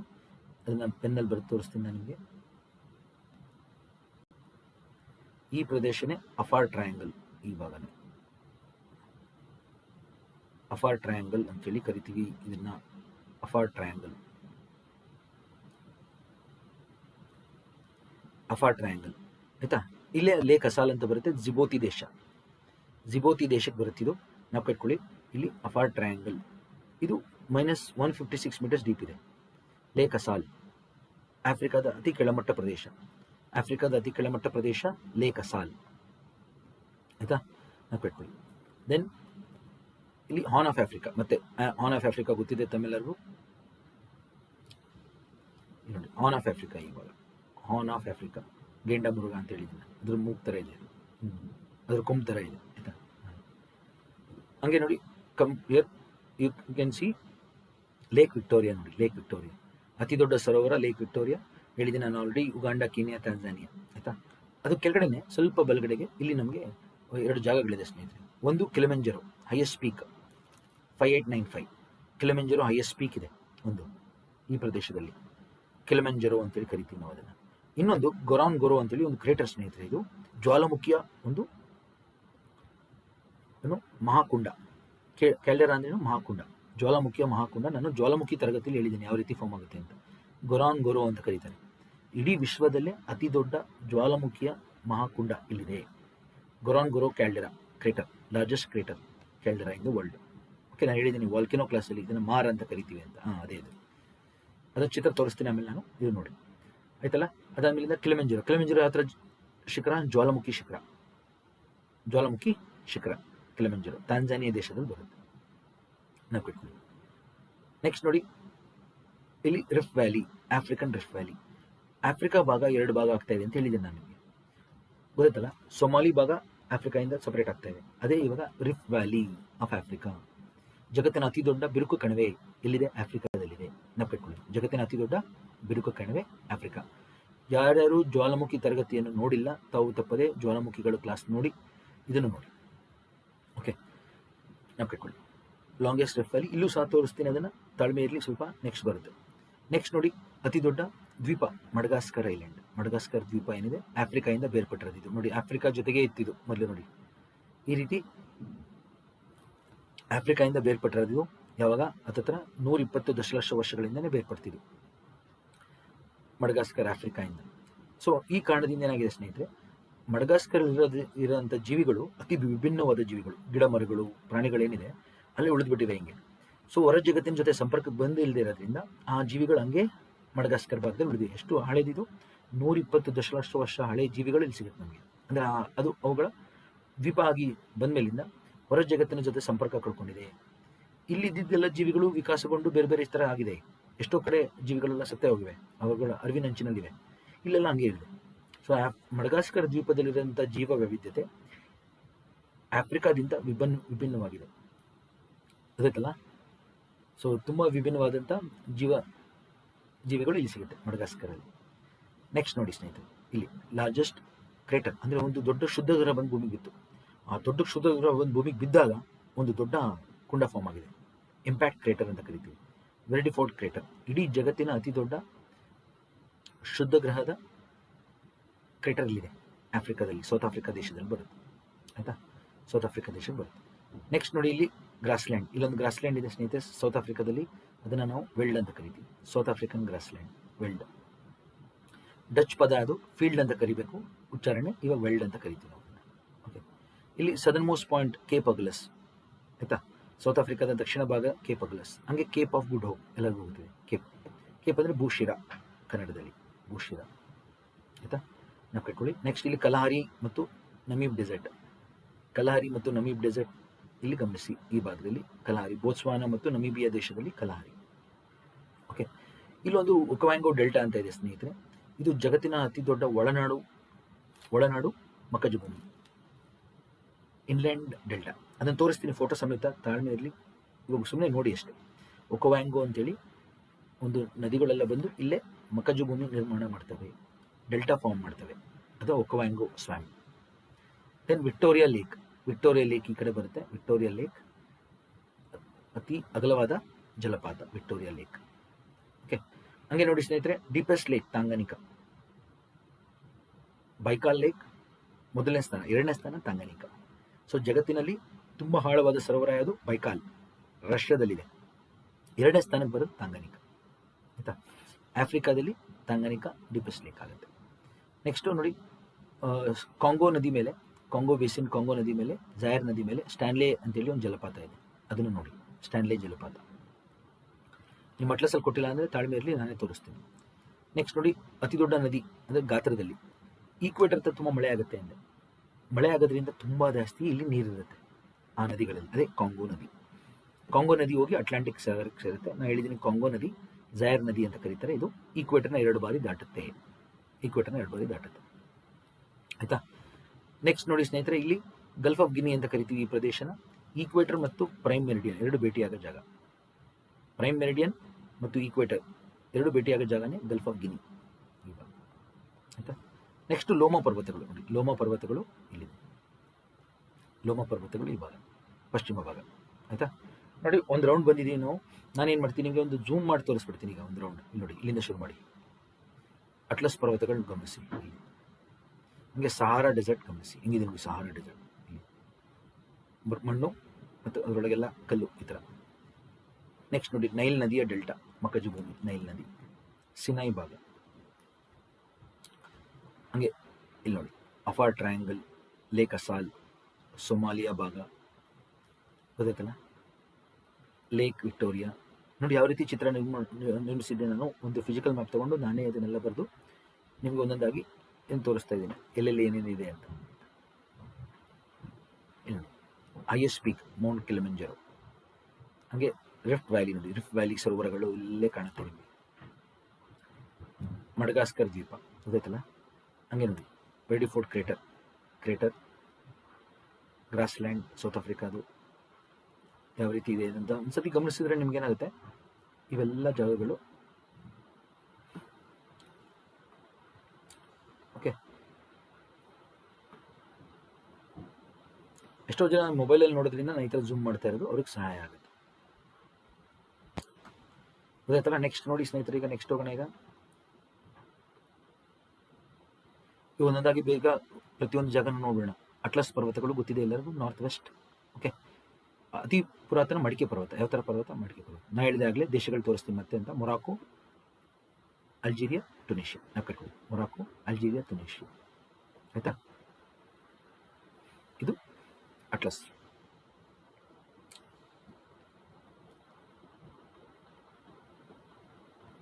ನೋಡಿ Sahara desert. Next Sahara desert, hot desert, ಜಗತ್ತಿನ ಅತಿ ದೊಡ್ಡ ಮರುಭೂಮಿ, ಉಷ್ಣ ಮರುಭೂಮಿ, ಆಯಿತಾ, ಒಣ ಮರುಭೂಮಿ. ನೆಕ್ಸ್ಟ್ ನೋಡಿ ಈ ಭಾಗ, ಸ್ವೇಸ್ ಕಾಲುವೆ ನೋಡೋಣ. ಸಹಾರಾ ಭಾಗ ಎಲ್ಲಿದೆ ಅಂತ ಗೊತ್ತಾಗಿದೆ ಎಲ್ಲರಿಗೂ. ನೋಡಿ ಇನ್ನೊಂದ್ಸತಿ ನಾನು ಬರೆದು ತೋರಿಸ್ಬಿಡ್ತೀನಿ ನಿಮಗೆ. ಇಲ್ಲಿಂದ ಶುರುವಾಗುತ್ತೆ ಸ್ನೇಹಿತರೆ, ಸಹಾರಾ ಡೆಸರ್ಟ್ ನೋಡಿ, ಸಹಾರಾ ಸಹಾರಾ ಮರುಭೂಮಿ ನೋಡಿ, ಎಷ್ಟು ದೊಡ್ಡ ಮರುಭೂಮಿ, ಇಲ್ಲಿವರೆಗೂ ಹೋಗುತ್ತೆ ಮರುಭೂಮಿ. ಈ ಸಹಾರಾ ಕೆಳಗಡೆ ಬಂದ್ರೆ ನಮಗೆ ಸಹೇಲ್ ಭಾಗ ಅಂತ ಕರಿತೀವಿ ನಾವು, ಸಹೇಲ್. ಇಲ್ಲೇ ನಮಗೆ ಗ್ರಾಸ್ಲ್ಯಾಂಡ್ ಇರೋದು ಸ್ನೇಹಿತರೆ, ಅದು ಸವಾನಾ ಗ್ರಾಸ್ಲ್ಯಾಂಡ್. ನೋಡಿ ಇಲ್ಲೇ ಸವಾನಾ ಗ್ರಾಸ್ಲ್ಯಾಂಡ್ ಇಲ್ಲೇ ಶುರುವಾಗುತ್ತೆ. ಇದು ಸವಾನಾ ಗ್ರಾಸ್ಲ್ಯಾಂಡ್. ಇಲ್ಲಿ ಸಹೇಲ್ ಏನಿದೆ ಸಬ್ ಸಹಾರನ್ ಆಫ್ರಿಕಾ, ಅಂದರೆ ಸಹಾರಾ ಒಣ ಪ್ರದೇಶ ಆದರೆ, ಏರಿಡ್ ಆದರೆ, ಸಹೇಲ್ ಭಾಗ ಏನಿದೆ ಅರೆವಣ ಪ್ರದೇಶ, ಸೆಮಿ ಏರಿಡ್, ಸ್ವಲ್ಪ ಮಳೆ ಆಗುತ್ತೆ ಆಯ್ತಾ. ಅರೆವಣ ಪ್ರದೇಶ ನಾವು ಕಟ್ಕೊಳ್ಳಿ, ಸಹೇಲ್, ಸವಾನಾ, ಇದನ್ನು ಗಮನಿಸಿ. ಇಲ್ಲಿ ನೋಡಿ ಈ ಭಾಗ. ಈಗ ನೆಕ್ಸ್ಟ್ ವಿಲ್ ಸಿ ಸುಯೆಸ್ ಕಾಲುವೆ. ನೋಡಿ ಸುಯೆಸ್ ಕಾಲುವೆ ಏನಿದೆ ಅದು ಮೆಡಿಟರೇನಿಯನ್ ಸಮುದ್ರವನ್ನು ರೆಡ್ ಸೀಗೆ ಸಂಪರ್ಕ ಒದಗಿಸುವಂಥ ಕಾಲುವೆ. ಗೊತ್ತಾಯ್ತಲ್ಲ, ಮೆಡಿಟರೇನಿಯನ್ ಸೀನ ರೆಡ್ ಸಿ ಕಡೆಗೆ. ಯಾವ ದೇಶದಲ್ಲಿದೆ ಇದು? ಈಜಿಪ್ಟಲ್ಲಿದೆ. ಇದನ್ನು ಕಟ್ಟೋರು ಯಾರು? ಫರ್ಡಿನಾಂಡ್ ಡಿ ಲೆಸ್ಪ್ ಅಂತೇಳಿ ಒಬ್ಬ ಫ್ರೆಂಚ್ ಡಿಪ್ಲೊಮ್ಯಾಟ್ ಮತ್ತು ಇಂಜಿನಿಯರ್. ಅವರು ಇದನ್ನು ಕಟ್ತಾರೆ ಸ್ನೇಹಿತರೆ. ಓಕೆ, ಫರ್ಡಿನಾಂಡ್ ಡಿ ಲೆಸ್ಪ್ ಅಂತ ಅವ್ರ ಹೆಸರು. 1859 ಕೆಲಸ ಶುರುವಾಗುತ್ತೆ, 1860 ಸಂಪೂರ್ಣಗೊಳ್ಳುತ್ತೆ. ಆಯ್ತಾ, 10 ವರ್ಷಗಳು ತಗೊಂಡಿದ್ದಾರೆ, 10 years. ಇಲ್ಲಿ 2 ಸರೋವರಗಳಿದೆ ನೋಡಿ, ಗ್ರೇಟ್ ಬಿಟರ್ ಲೇಕ್ ಅಂತ ಒಂದು ಲೇಕ್, ಲಿಟಲ್ ಬಿಟರ್ ಲೇಕ್ ಅಂತೇಳಿ 2 ಸರೋವರಗಳು ಸುಯೆಸ್ ನಲ್ಲಿ ಸಿಗುತ್ತೆ. ಕೇಳ್ತಾರೆ ಎಕ್ಸಾಮಲ್ಲಿ, ಸುಯೆಸ್ ಕಾಲುವೆನಲ್ಲಿ ಯಾವ ಸರೋವರಗಳಿದೆ ಆಯ್ತಾ, ನಾವು ಕಟ್ಕೊಳ್ಳಿ. ಅಂದರೆ ಇಲ್ಲಿಂದ ಶುರು ಆಗುತ್ತೆ ನೋಡಿ, ಪೋರ್ಟ್ ಸಾಯಿದ್ ಅಂತ ಕರಿತೀವಿ ಇದನ್ನು. ಪೋರ್ಟ್ ಸಾಯಿದ್ ಇಂದ ಬಂದು ಇಲ್ಲಿ ಬರ್ತಿದ್ದಂಗೆ ಸುಯೆಸ್ವರೆಗೂ, ಈ ಕಡೆವರೆಗೂ ಇಲ್ಲಿ 2 ಸರೋವರಗಳು ಮಧ್ಯದಲ್ಲಿ ಸಿಗುತ್ತೆ. ಎಲ್ಲ ಹಡಗುಗಳು ಬಂದು ನಿಲ್ಲಿಸ್ತವೆ, ಆಮೇಲೆ ಮತ್ತೆ ಮುಂದುವರಿತವೆ. ಎಲ್ಲ ಸಂಪೂರ್ಣಗೊಂಡಾಗ ಇಲ್ಲಿ ನೋಡಿ 193 ಕಿಲೋಮೀಟರ್ಸ್ ಇದೆ. ಕಿಲೋಮೀಟರ್ಗಳು 24 ಮೀಟರ್ ಡೆಪ್ತ್ ಇದೆ, ಆಳ ಇದೆ. 205 ಮೀಟರ್ ಅಗಲ ಇದೆ, 205 metres wide, 24 metres deep, 193 kilometres long. Suez ಕಾಲುವೆ ಆಯ್ತಾ, ಎಲ್ಲಿ? ಮೆಡಿಟರೇನಿಯನ್ ಸೀಯಿಂದ ರೆಡ್ ಸೀಗೆ. ಈ ಸುಯೆಸ್ ಕಾಲುವೆ ಕಟ್ಟಿದ್ದು ಗೊತ್ತಾಯ್ತು ನಿಮಗೆ 1859 to 1869. ನೋಡಿ, ಅದಕ್ಕಿಂತ ಮುಂಚೆ ಎಲ್ಲ ಹಡಗುಗಳು ನೋಡಿ ಯುರೋಪಿಂದ ಬಂದು ಕೇಪ್ ಟೌನ್ ನೋಡಿ, ಕೇಪ್ ಟೌನ್ಗೆ ಬಂದು ಕೇಪ್ ಟೌನಿಂದ ಬಳಸಿ ಆಫ್ರಿಕಾನ ಹತ್ತತ್ರ 11,720 11,720 ನಾಟಿಕಲ್ ಮೈಲ್ಸ್ ತಗೋತಾಯಿತ್ತು ಮೊದಲು, ಈ ಕಡೆ ಭಾರತಕ್ಕೆ ಮತ್ತು ಸಿಂಗಾಪುರ್ಗೆ ಹೋಗಬೇಕಾದ್ರೆ. ಈಗ ನೋಡಿ ಸುಯೆಸ್ ಕಾಲುವೆ ಬಂದಮೇಲಿಂದ ನೋಡಿ ಶಾರ್ಟ್ಕಟ್, ಮೆಡಿಟರೇನಿಯನ್ ಸೀ ಇದೆ, ಇಲ್ಲಿ ರೆಡ್ ಸೀ ಇದೆ, ಗಲ್ಫ್ ಆಫ್ ಅಡೇನ್ ಇದೆ, ಅರೇಬಿಯನ್ ಸೀ ಇದೆ. ಗೊತ್ತಾಯ್ತಲ್ಲ, ಈ ರೀತಿ ಸುಲಭವಾಗಿ ನಾವು ಬರ್ಬೋದು. ಹತ್ತತ್ರ 40% ಅಷ್ಟು ಜರ್ನಿ ಟೈಮ್ ಕಮ್ಮಿ ಆಗುತ್ತೆ. ಓಕೆ, ಸುಯೆಸ್ ಕಾಲುವೆಯಿಂದ ನೋಡಿ 8,440 ನಾಟಿಕಲ್ ಮೈಲ್ ಆಗುತ್ತೆ ಡಿಸ್ಟೆನ್ಸ್. ಸೊ ಇದು ಈಗ ವಾಣಿಜ್ಯ ಮಾರ್ಗ ಸ್ನೇಹಿತರೆ. ಅತಿ ಹೆಚ್ಚು ವಾಣಿಜ್ಯ ನಡೆಯೋದು ಈಗ ಯುರೋಪ್ ಮತ್ತು ಏಷ್ಯಾ ಭಾಗದಲ್ಲಿ. ಈ ಮಾರ್ಗದಲ್ಲಿ ಸುಯೆಸ್ ಕಾಲುವೆ ಮುಖಾಂತರ ನಾವು ಕಟ್ಕೊಳ್ಳಿ. ನೆಕ್ಸ್ಟ್ ನೋಡಿ, ಅತಿ ದೊಡ್ಡ ಸರೋವರ ಲೇಕ್ ವಿಕ್ಟೋರಿಯಾ ಅಂತ ಹೇಳಿದೆ ನಾನು ಆಗಲೇ. ಅದರ ಚಿತ್ರ ನೋಡ್ಬಿಡಿ, ಕೀನಿಯಾ, ಉಗಾಂಡ, ತಾಂಜಾನಿಯಾ. ನಾ ಇದರ ಚಿತ್ರ ಎಲ್ಲಿ ತೆಗೆದಿದ್ದು? ತಾಂಜಾನಿಯಾ ಕಡೆಯಿಂದ ತೆಗೆದಿರೋದು ಸ್ನೇಹಿತರೆ. ತಾಂಜಾನಿಯಾ ಭಾಗದಲ್ಲಿ ಇಲ್ಲಿ ನಿಂತಿದ್ದೀವಿ ನಾವು, ವಾನ್ಜಾ ಅಂತ ಜಾಗದಲ್ಲಿ ನಿಂತು ನಾನು ತೆಗೆದಿರೋ ಫೋಟೋ ಇದು. ನಾವು ಕಟ್ಕೊಳ್ಳಿ, ಉಗಾಂಡ, ಕೀನಿಯಾ ಮತ್ತು ತಾಂಜಾನಿಯಾ 3 ದೇಶಕ್ಕೂ ಬರುತ್ತೆ. ಅತಿ ದೊಡ್ಡ ಸರೋವರ ಇದನ್ನು ಅಲ್ಲಿ ಜನಗಳೇನಿಂದ ಕರೀತಾರೆ ಲೇಕ್ ಕರ್ವೆ ಅಂತೇಳಿ ಲೋಕಲ್ ಹೆಸರು. ಬ್ರಿಟಿಷರ್ಸ್ ಬಂದವರು ಏನು ಮಾಡೋದು, ವಿಕ್ಟೋರಿಯಾ ಅಂತ ಹೆಸರು. ಈಗ ಹಳೆ ಹೆಸರು ಮರ್ತೋಗಿದಾರಲ್ಲ, ಈಗ ಹೊಸ ಹೆಸರು ಗೊತ್ತಿದೆ ಅಲ್ಲ. ನೆಕ್ಸ್ಟ್ ನೋಡಿ ಸ್ನೇಹಿತರೆ, ಇಲ್ಲಿ ನೈಲ್ ನದಿ. ಹೇಳಿದ್ನಲ್ಲ, ವಿಕ್ಟೋರಿಯಾ ಲೇಕಿಂದನೇ ವೈಟ್ ನೈಲ್ ಹುಟ್ಟೋದು. ವೈಟ್ ನೈಲ್ ಹುಟ್ಟೋದನ್ನು ನಾನು ಮಾರ್ಕ್ ಮಾಡ್ತಿದ್ದೀನಿ ನೋಡಿ, ಇಲ್ಲಿ ವೈಟ್ ನೈಲ್ ಹೋಗ್ತಾ ಇದೆ ನೋಡಿ, ಇದು ವೈಟ್ ನೈಲ್. ಸೊ ನೈಲ್ ನದಿ ಏನಿದೆ 6,650 ಕಿಲೋಮೀಟರ್ ಉದ್ದ ಹರಿಯುತ್ತಿದೆ. Longest river in the world ಅಂದರೆ ಇದೆ. ಇಲ್ಲಿ ಇನ್ನೊಂದು ಲೇಕ್ ತಾನಾ ಅಂತ ಇದೆ ನೋಡಿ, ಇಥಿಯೋಪಿಯಾದಲ್ಲಿ ಲೇಕ್ ತಾನಾ, ಇಥಿಯೋಪಿಯಾ ದೇಶದಿಂದ ಬ್ಲೂ ನೈಲ್ ಬರುತ್ತೆ ಸ್ನೇಹಿತರೆ. ಬ್ಲೂ ನೈಲ್ ಬರುತ್ತೆ ಇಲ್ಲಿಂದ. ಬ್ಲೂ ನೈಲ್ ಲೇಕ್ ತಾನಾದಿಂದ ಬಂದು ನೋಡಿ ಇಲ್ಲಿ ಬಂದು ಸೇರುತ್ತೆ ಕಾರತೋಮ್ ನಗರದಲ್ಲಿ. ನೋಡಿ ಹೇಳಿದಾಗ ಕಾರತೋಮ್ನಲ್ಲಿ 2 ಸೇರುತ್ತೆ, ಅಲ್ಲಿಂದ ಒಟ್ಟಿಗೆ ಹೋಗಿ ನೋಡಿ ನೈಲ್ ಆಗಿ ಹಿಂಗೆ ಹರಿಯುತ್ತೆ. ಸುದಾನ್ ಮತ್ತು ಈಜಿಪ್ಟ್ ಮುಖಾಂತರ ಹೋಗಿ ಕೊನೆಗೆ ಮೆಡಿಟರೇನಿಯನ್ ಸಮುದ್ರಕ್ಕೆ ಹೋಗಿ ಕೊನೆಗೊಳ್ಳುತ್ತೆ. ಅಂದರೆ ಯಾವ ದೇಶಗಳ ಮುಖಾಂತರ ಹರಿಯುತ್ತೆ ಅಂದರೆ ನೀವೇನು ಮಾಡಬೇಕು, ವೈಟ್ ನೈಲ್ ಫಸ್ಟ್ ಹೇಳಬೇಕು. ವೈಟ್ ನೈಲ್ ಫಸ್ಟು ಲೇಕ್ ವಿಕ್ಟೋರಿಯಾದಿಂದ ಶುರುವಾಗಿ ಉಗಾಂಡ, ಸೌತ್ ಸುದಾನ್, ಈಜಿಪ್ಟ್. ಹಾಗೆ ಬ್ಲೂ ನೈಲ್ ಇಥಿಯೋಪಿಯಾ ಮತ್ತು ಸುದಾನ್. ಇಷ್ಟು ನಾವು ಕಟ್ಕೊಳ್ಳಿ. ಈಗ ಏನು ಆಸ್ವಾನ್ ಡ್ಯಾಮ್ ಗಮನಿಸಿ. ಆಸ್ವಾನ್ ಡ್ಯಾಮ್ ಏನಿದೆ ಒಂದು ನೈಲ್ ಮೇಲಿರುವಂಥ ಅತಿ ದೊಡ್ಡ ಅಣೆಕಟ್ಟುಗಳಲ್ಲಿ ಇದೊಂದು ಆಸ್ವಾನ್ ಡ್ಯಾಮ್. ಭಾರತ ಸರ್ಕಾರ ಮತ್ತು ರಷ್ಯಾ ಸರ್ಕಾರ ಎರಡು ಆಸ್ವಾನ್ ಡ್ಯಾಮ್ ಕಟ್ಟಕ್ಕೆ ಸಹಾಯ ಮಾಡಿದವು ಸ್ನೇಹಿತರೆ, ಅದನ್ನು ನಾವು ಕಟ್ಕೊಳ್ಬೇಕು. ಇದನ್ನು ಮೊದಲ ಈಜಿಪ್ಟ್ನ ರಾಷ್ಟ್ರಪತಿ ಗಮೆಲ್ ಅಬ್ದುಲ್ ನಜೀರ್ ಅವರು ಹೆಸರಿಟ್ಟಿದ್ದಾರೆ, ಲೇಕ್ ನಜೀರ್. ಇತ್ತೀಚೆಗೆ ಏನಾಯಿತು ಅಂದರೆ ಇಲ್ಲಿ ಇಥಿಯೋಪಿಯಾದವರು ಅವರಿಗೆ ಕುಡಿ ನೀರು ಸಮಸ್ಯೆ ಬಂದು ಈ ಬ್ಲೂ ನೈಲ್ ಮೇಲೆ ಅಣೆಕಟ್ಟು ಕಟ್ತೀವಿ ಅಂತ ಹೇಳಿದ್ರು 2010ರಲ್ಲಿ. ಅವಾಗ ಸುದಾನ್ ಮತ್ತು ಈಜಿಪ್ಟ್ ಅದರ ವಿರೋಧ ವ್ಯಕ್ತಪಡಿಸಿದ್ರು. ಆದರೂ ಇಥಿಯೋಪಿಯಾ ದೇಶದವರು ಇಲ್ಲಿ ಅಣೆಕಟ್ಟು ಕಟ್ಟಿದ್ದಾರೆ. ಅದನ್ನೇ ನಾವು ರೆನೈಸೆನ್ಸ್ ಡ್ಯಾಮ್ ಅಂತ ಕರೆಯೋದು, ನವೋದಯ ಅಂತೇಳಿ ಕರಿತೀವಿ ಡ್ಯಾಮ್. ಇದನ್ನು ಕಟ್ಟಿದ ಮೇಲೆ ಏನಾಗಿದೆ, ಈಗ 2023 ಮುಗೀತು, ಅಂದರೆ ಹೋದ ವರ್ಷ ಮುಗೀತು. ಈಗ ನೀರು ತುಂಬಿಸ್ತಾ ಇದ್ದಾರೆ ಈ ಡ್ಯಾಮಲ್ಲಿ. ಈಗ ಗೊತ್ತಾಯ್ತಲ್ಲ. ಸೊ ಈಜಿಪ್ಟ್ ಮತ್ತು ಸುದಾನ್ ಮತ್ತು ಎರಡು ದೇಶಗಳು ಇಥಿಯೋಪಿಯಾಗೆ ಒಂದು ದೇವ್ ಸೆಟ್ ನಾವು ಈ ಡ್ಯಾಮ್ನ ನಾಶ ಮಾಡ್ತೀವಿ, ಇದರಿಂದ ನಮಗೆ ಸಮಸ್ಯೆ ಆಗುತ್ತೆ ಅಂತ. ಇವಾಗ ಗೊತ್ತಾಯ್ತಲ್ಲ, ಯಾಕೆಂದರೆ ಇವೆಲ್ಲ ರೈಪೇರಿಯನ್ ಸ್ಟೇಟ್ಸ್ ಇವೆಲ್ಲ. ಇಥಿಯೋಪಿಯಾದವ್ರು ಡ್ಯಾಮ್ ಕಟ್ಟೋದ್ರಿಂದ ಇವರಿಬ್ಬರು ನೀರು ತೊಂದರೆ ಆಗುತ್ತೆ, ಸುದಾನ್ ಮತ್ತು ಈಜಿಪ್ಟ್ಗೆ. ಸೊ ಅದು ಸಮಸ್ಯೆ ಸ್ನೇಹಿತರೆ, ಗೊತ್ತಾಯ್ತಲ್ಲ. ಇವಾಗ ಆಫ್ರಿಕಾದಲ್ಲಿ ನದಿ ನೀರಿನ ಬಿಕ್ಕಟ್ಟು ಶುರುವಾಗಿದೆ, ಬ್ಲೂ ನೈಲ್ ಬಿಕ್ಕಟ್ಟು ಶುರುವಾಗಿದೆ. ಇಥಿಯೋಪಿಯಾನಲ್ಲಿ ಡ್ಯಾಮ್ ಕಟ್ಟಿರೋದ್ರಿಂದ ಸುದಾನ್ ಮತ್ತು ಈಜಿಪ್ಟ್, ಇಥಿಯೋಪಿಯಾ ಜೊತೆಗೆ ಒಂದು ದೊಡ್ಡ ಗೊಂದಲ ಶುರುವಾಗಿದೆ. ಸೊ ಆಲ್ಮೋಸ್ಟ್ ಯುದ್ಧದ ಪರಿಸ್ಥಿತಿ ಇದೆ, ಕೇಳ್ತಾರೆ ಎಕ್ಸಾಮಲ್ಲಿ. ಬ್ಲೂ ನೈಲ್ ರೆನೆಸೆನ್ಸ್ ಡ್ಯಾಮ್ ನಾವು ಕಟ್ಕೊಳ್ಳಿ, ಈ ಡ್ಯಾಮ್ ಹೆಸರು. ಅದನ್ನು ತೋರಿಸ್ತೀನಿ ನಾನೀಗ ನೆಕ್ಸ್ಟ್, ಆಯಿತಾ. ನೈಲ್ ನದಿ ನೋಡಿದ್ದೀರಾ ಈಗ, ನೋಡಿ ನೈಲ್ ರಿವರ್ ಹೆಂಗೆ ಕಾಣುತ್ತೆ ನೋಡಿ ಈಜಿಪ್ಟಲ್ಲಿ. ಓಕೆ, ಇಲ್ಲಿ ಪಿರಮಿಡ್ ಸ್ಟಾರ್ ನೋಡ್ಬೋದು ನೀವು. ಅದಕ್ಕೆ ನಾವು ಈಜಿಪ್ಟ್ನ ಏನಂತ ಕರಿತೀವಿ ಹೇಳಿ, ಗಿಫ್ಟ್ ಆಫ್ ನೈಲ್ ಅಂತ ಕರಿತೀವಿ. ಗಿಫ್ಟ್ ಆಫ್ ನೈಲ್ ಈಜಿಪ್ಟ್ನ, ಆಯಿತಾ. ಗೀಜಾದ ಪಿರಮಿಡ್ಸ್ಗಳನ್ನ ನೋಡ್ಬೋದು. ಇದರ ಒಂದು ಪೇಂಟಿಂಗ್ ಮಾಡ್ದಂಗೋ ಕಾಣುತ್ತಿದ್ದು, ಅದು ಅಷ್ಟು ಸುಂದರವಾಗಿದೆ ನೈಲ್ ನದಿ ತೀರದಲ್ಲಿ, ಗೊತ್ತಾಯ್ತಲ್ಲ.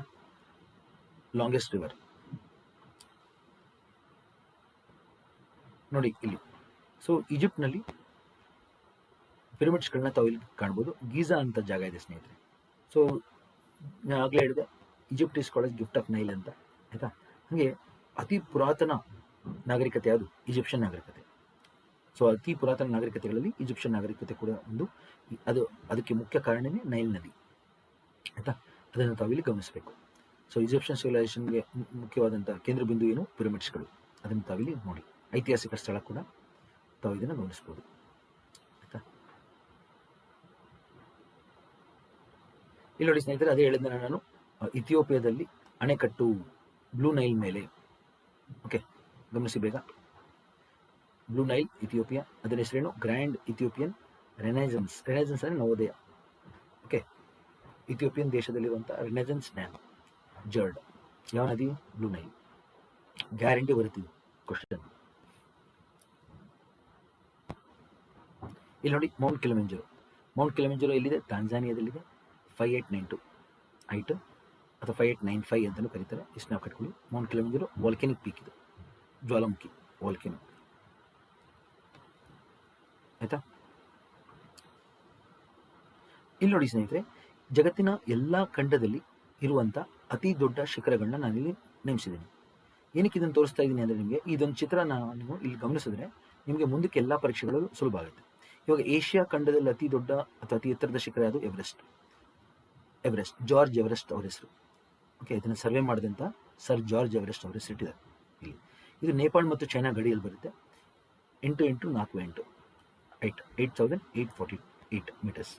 ಇದನ್ನು ಸಾಗರ್ ಮಾತಾ ಅಂತ ಕರೀತಾರೆ ನೇಪಾಳನಲ್ಲಿ, ಚೊಮುಲುಂಗ್ಮಾ ಅಂತ ಕರೀತಾರೆ ಟಿಬೆಟ್ನಲ್ಲಿ.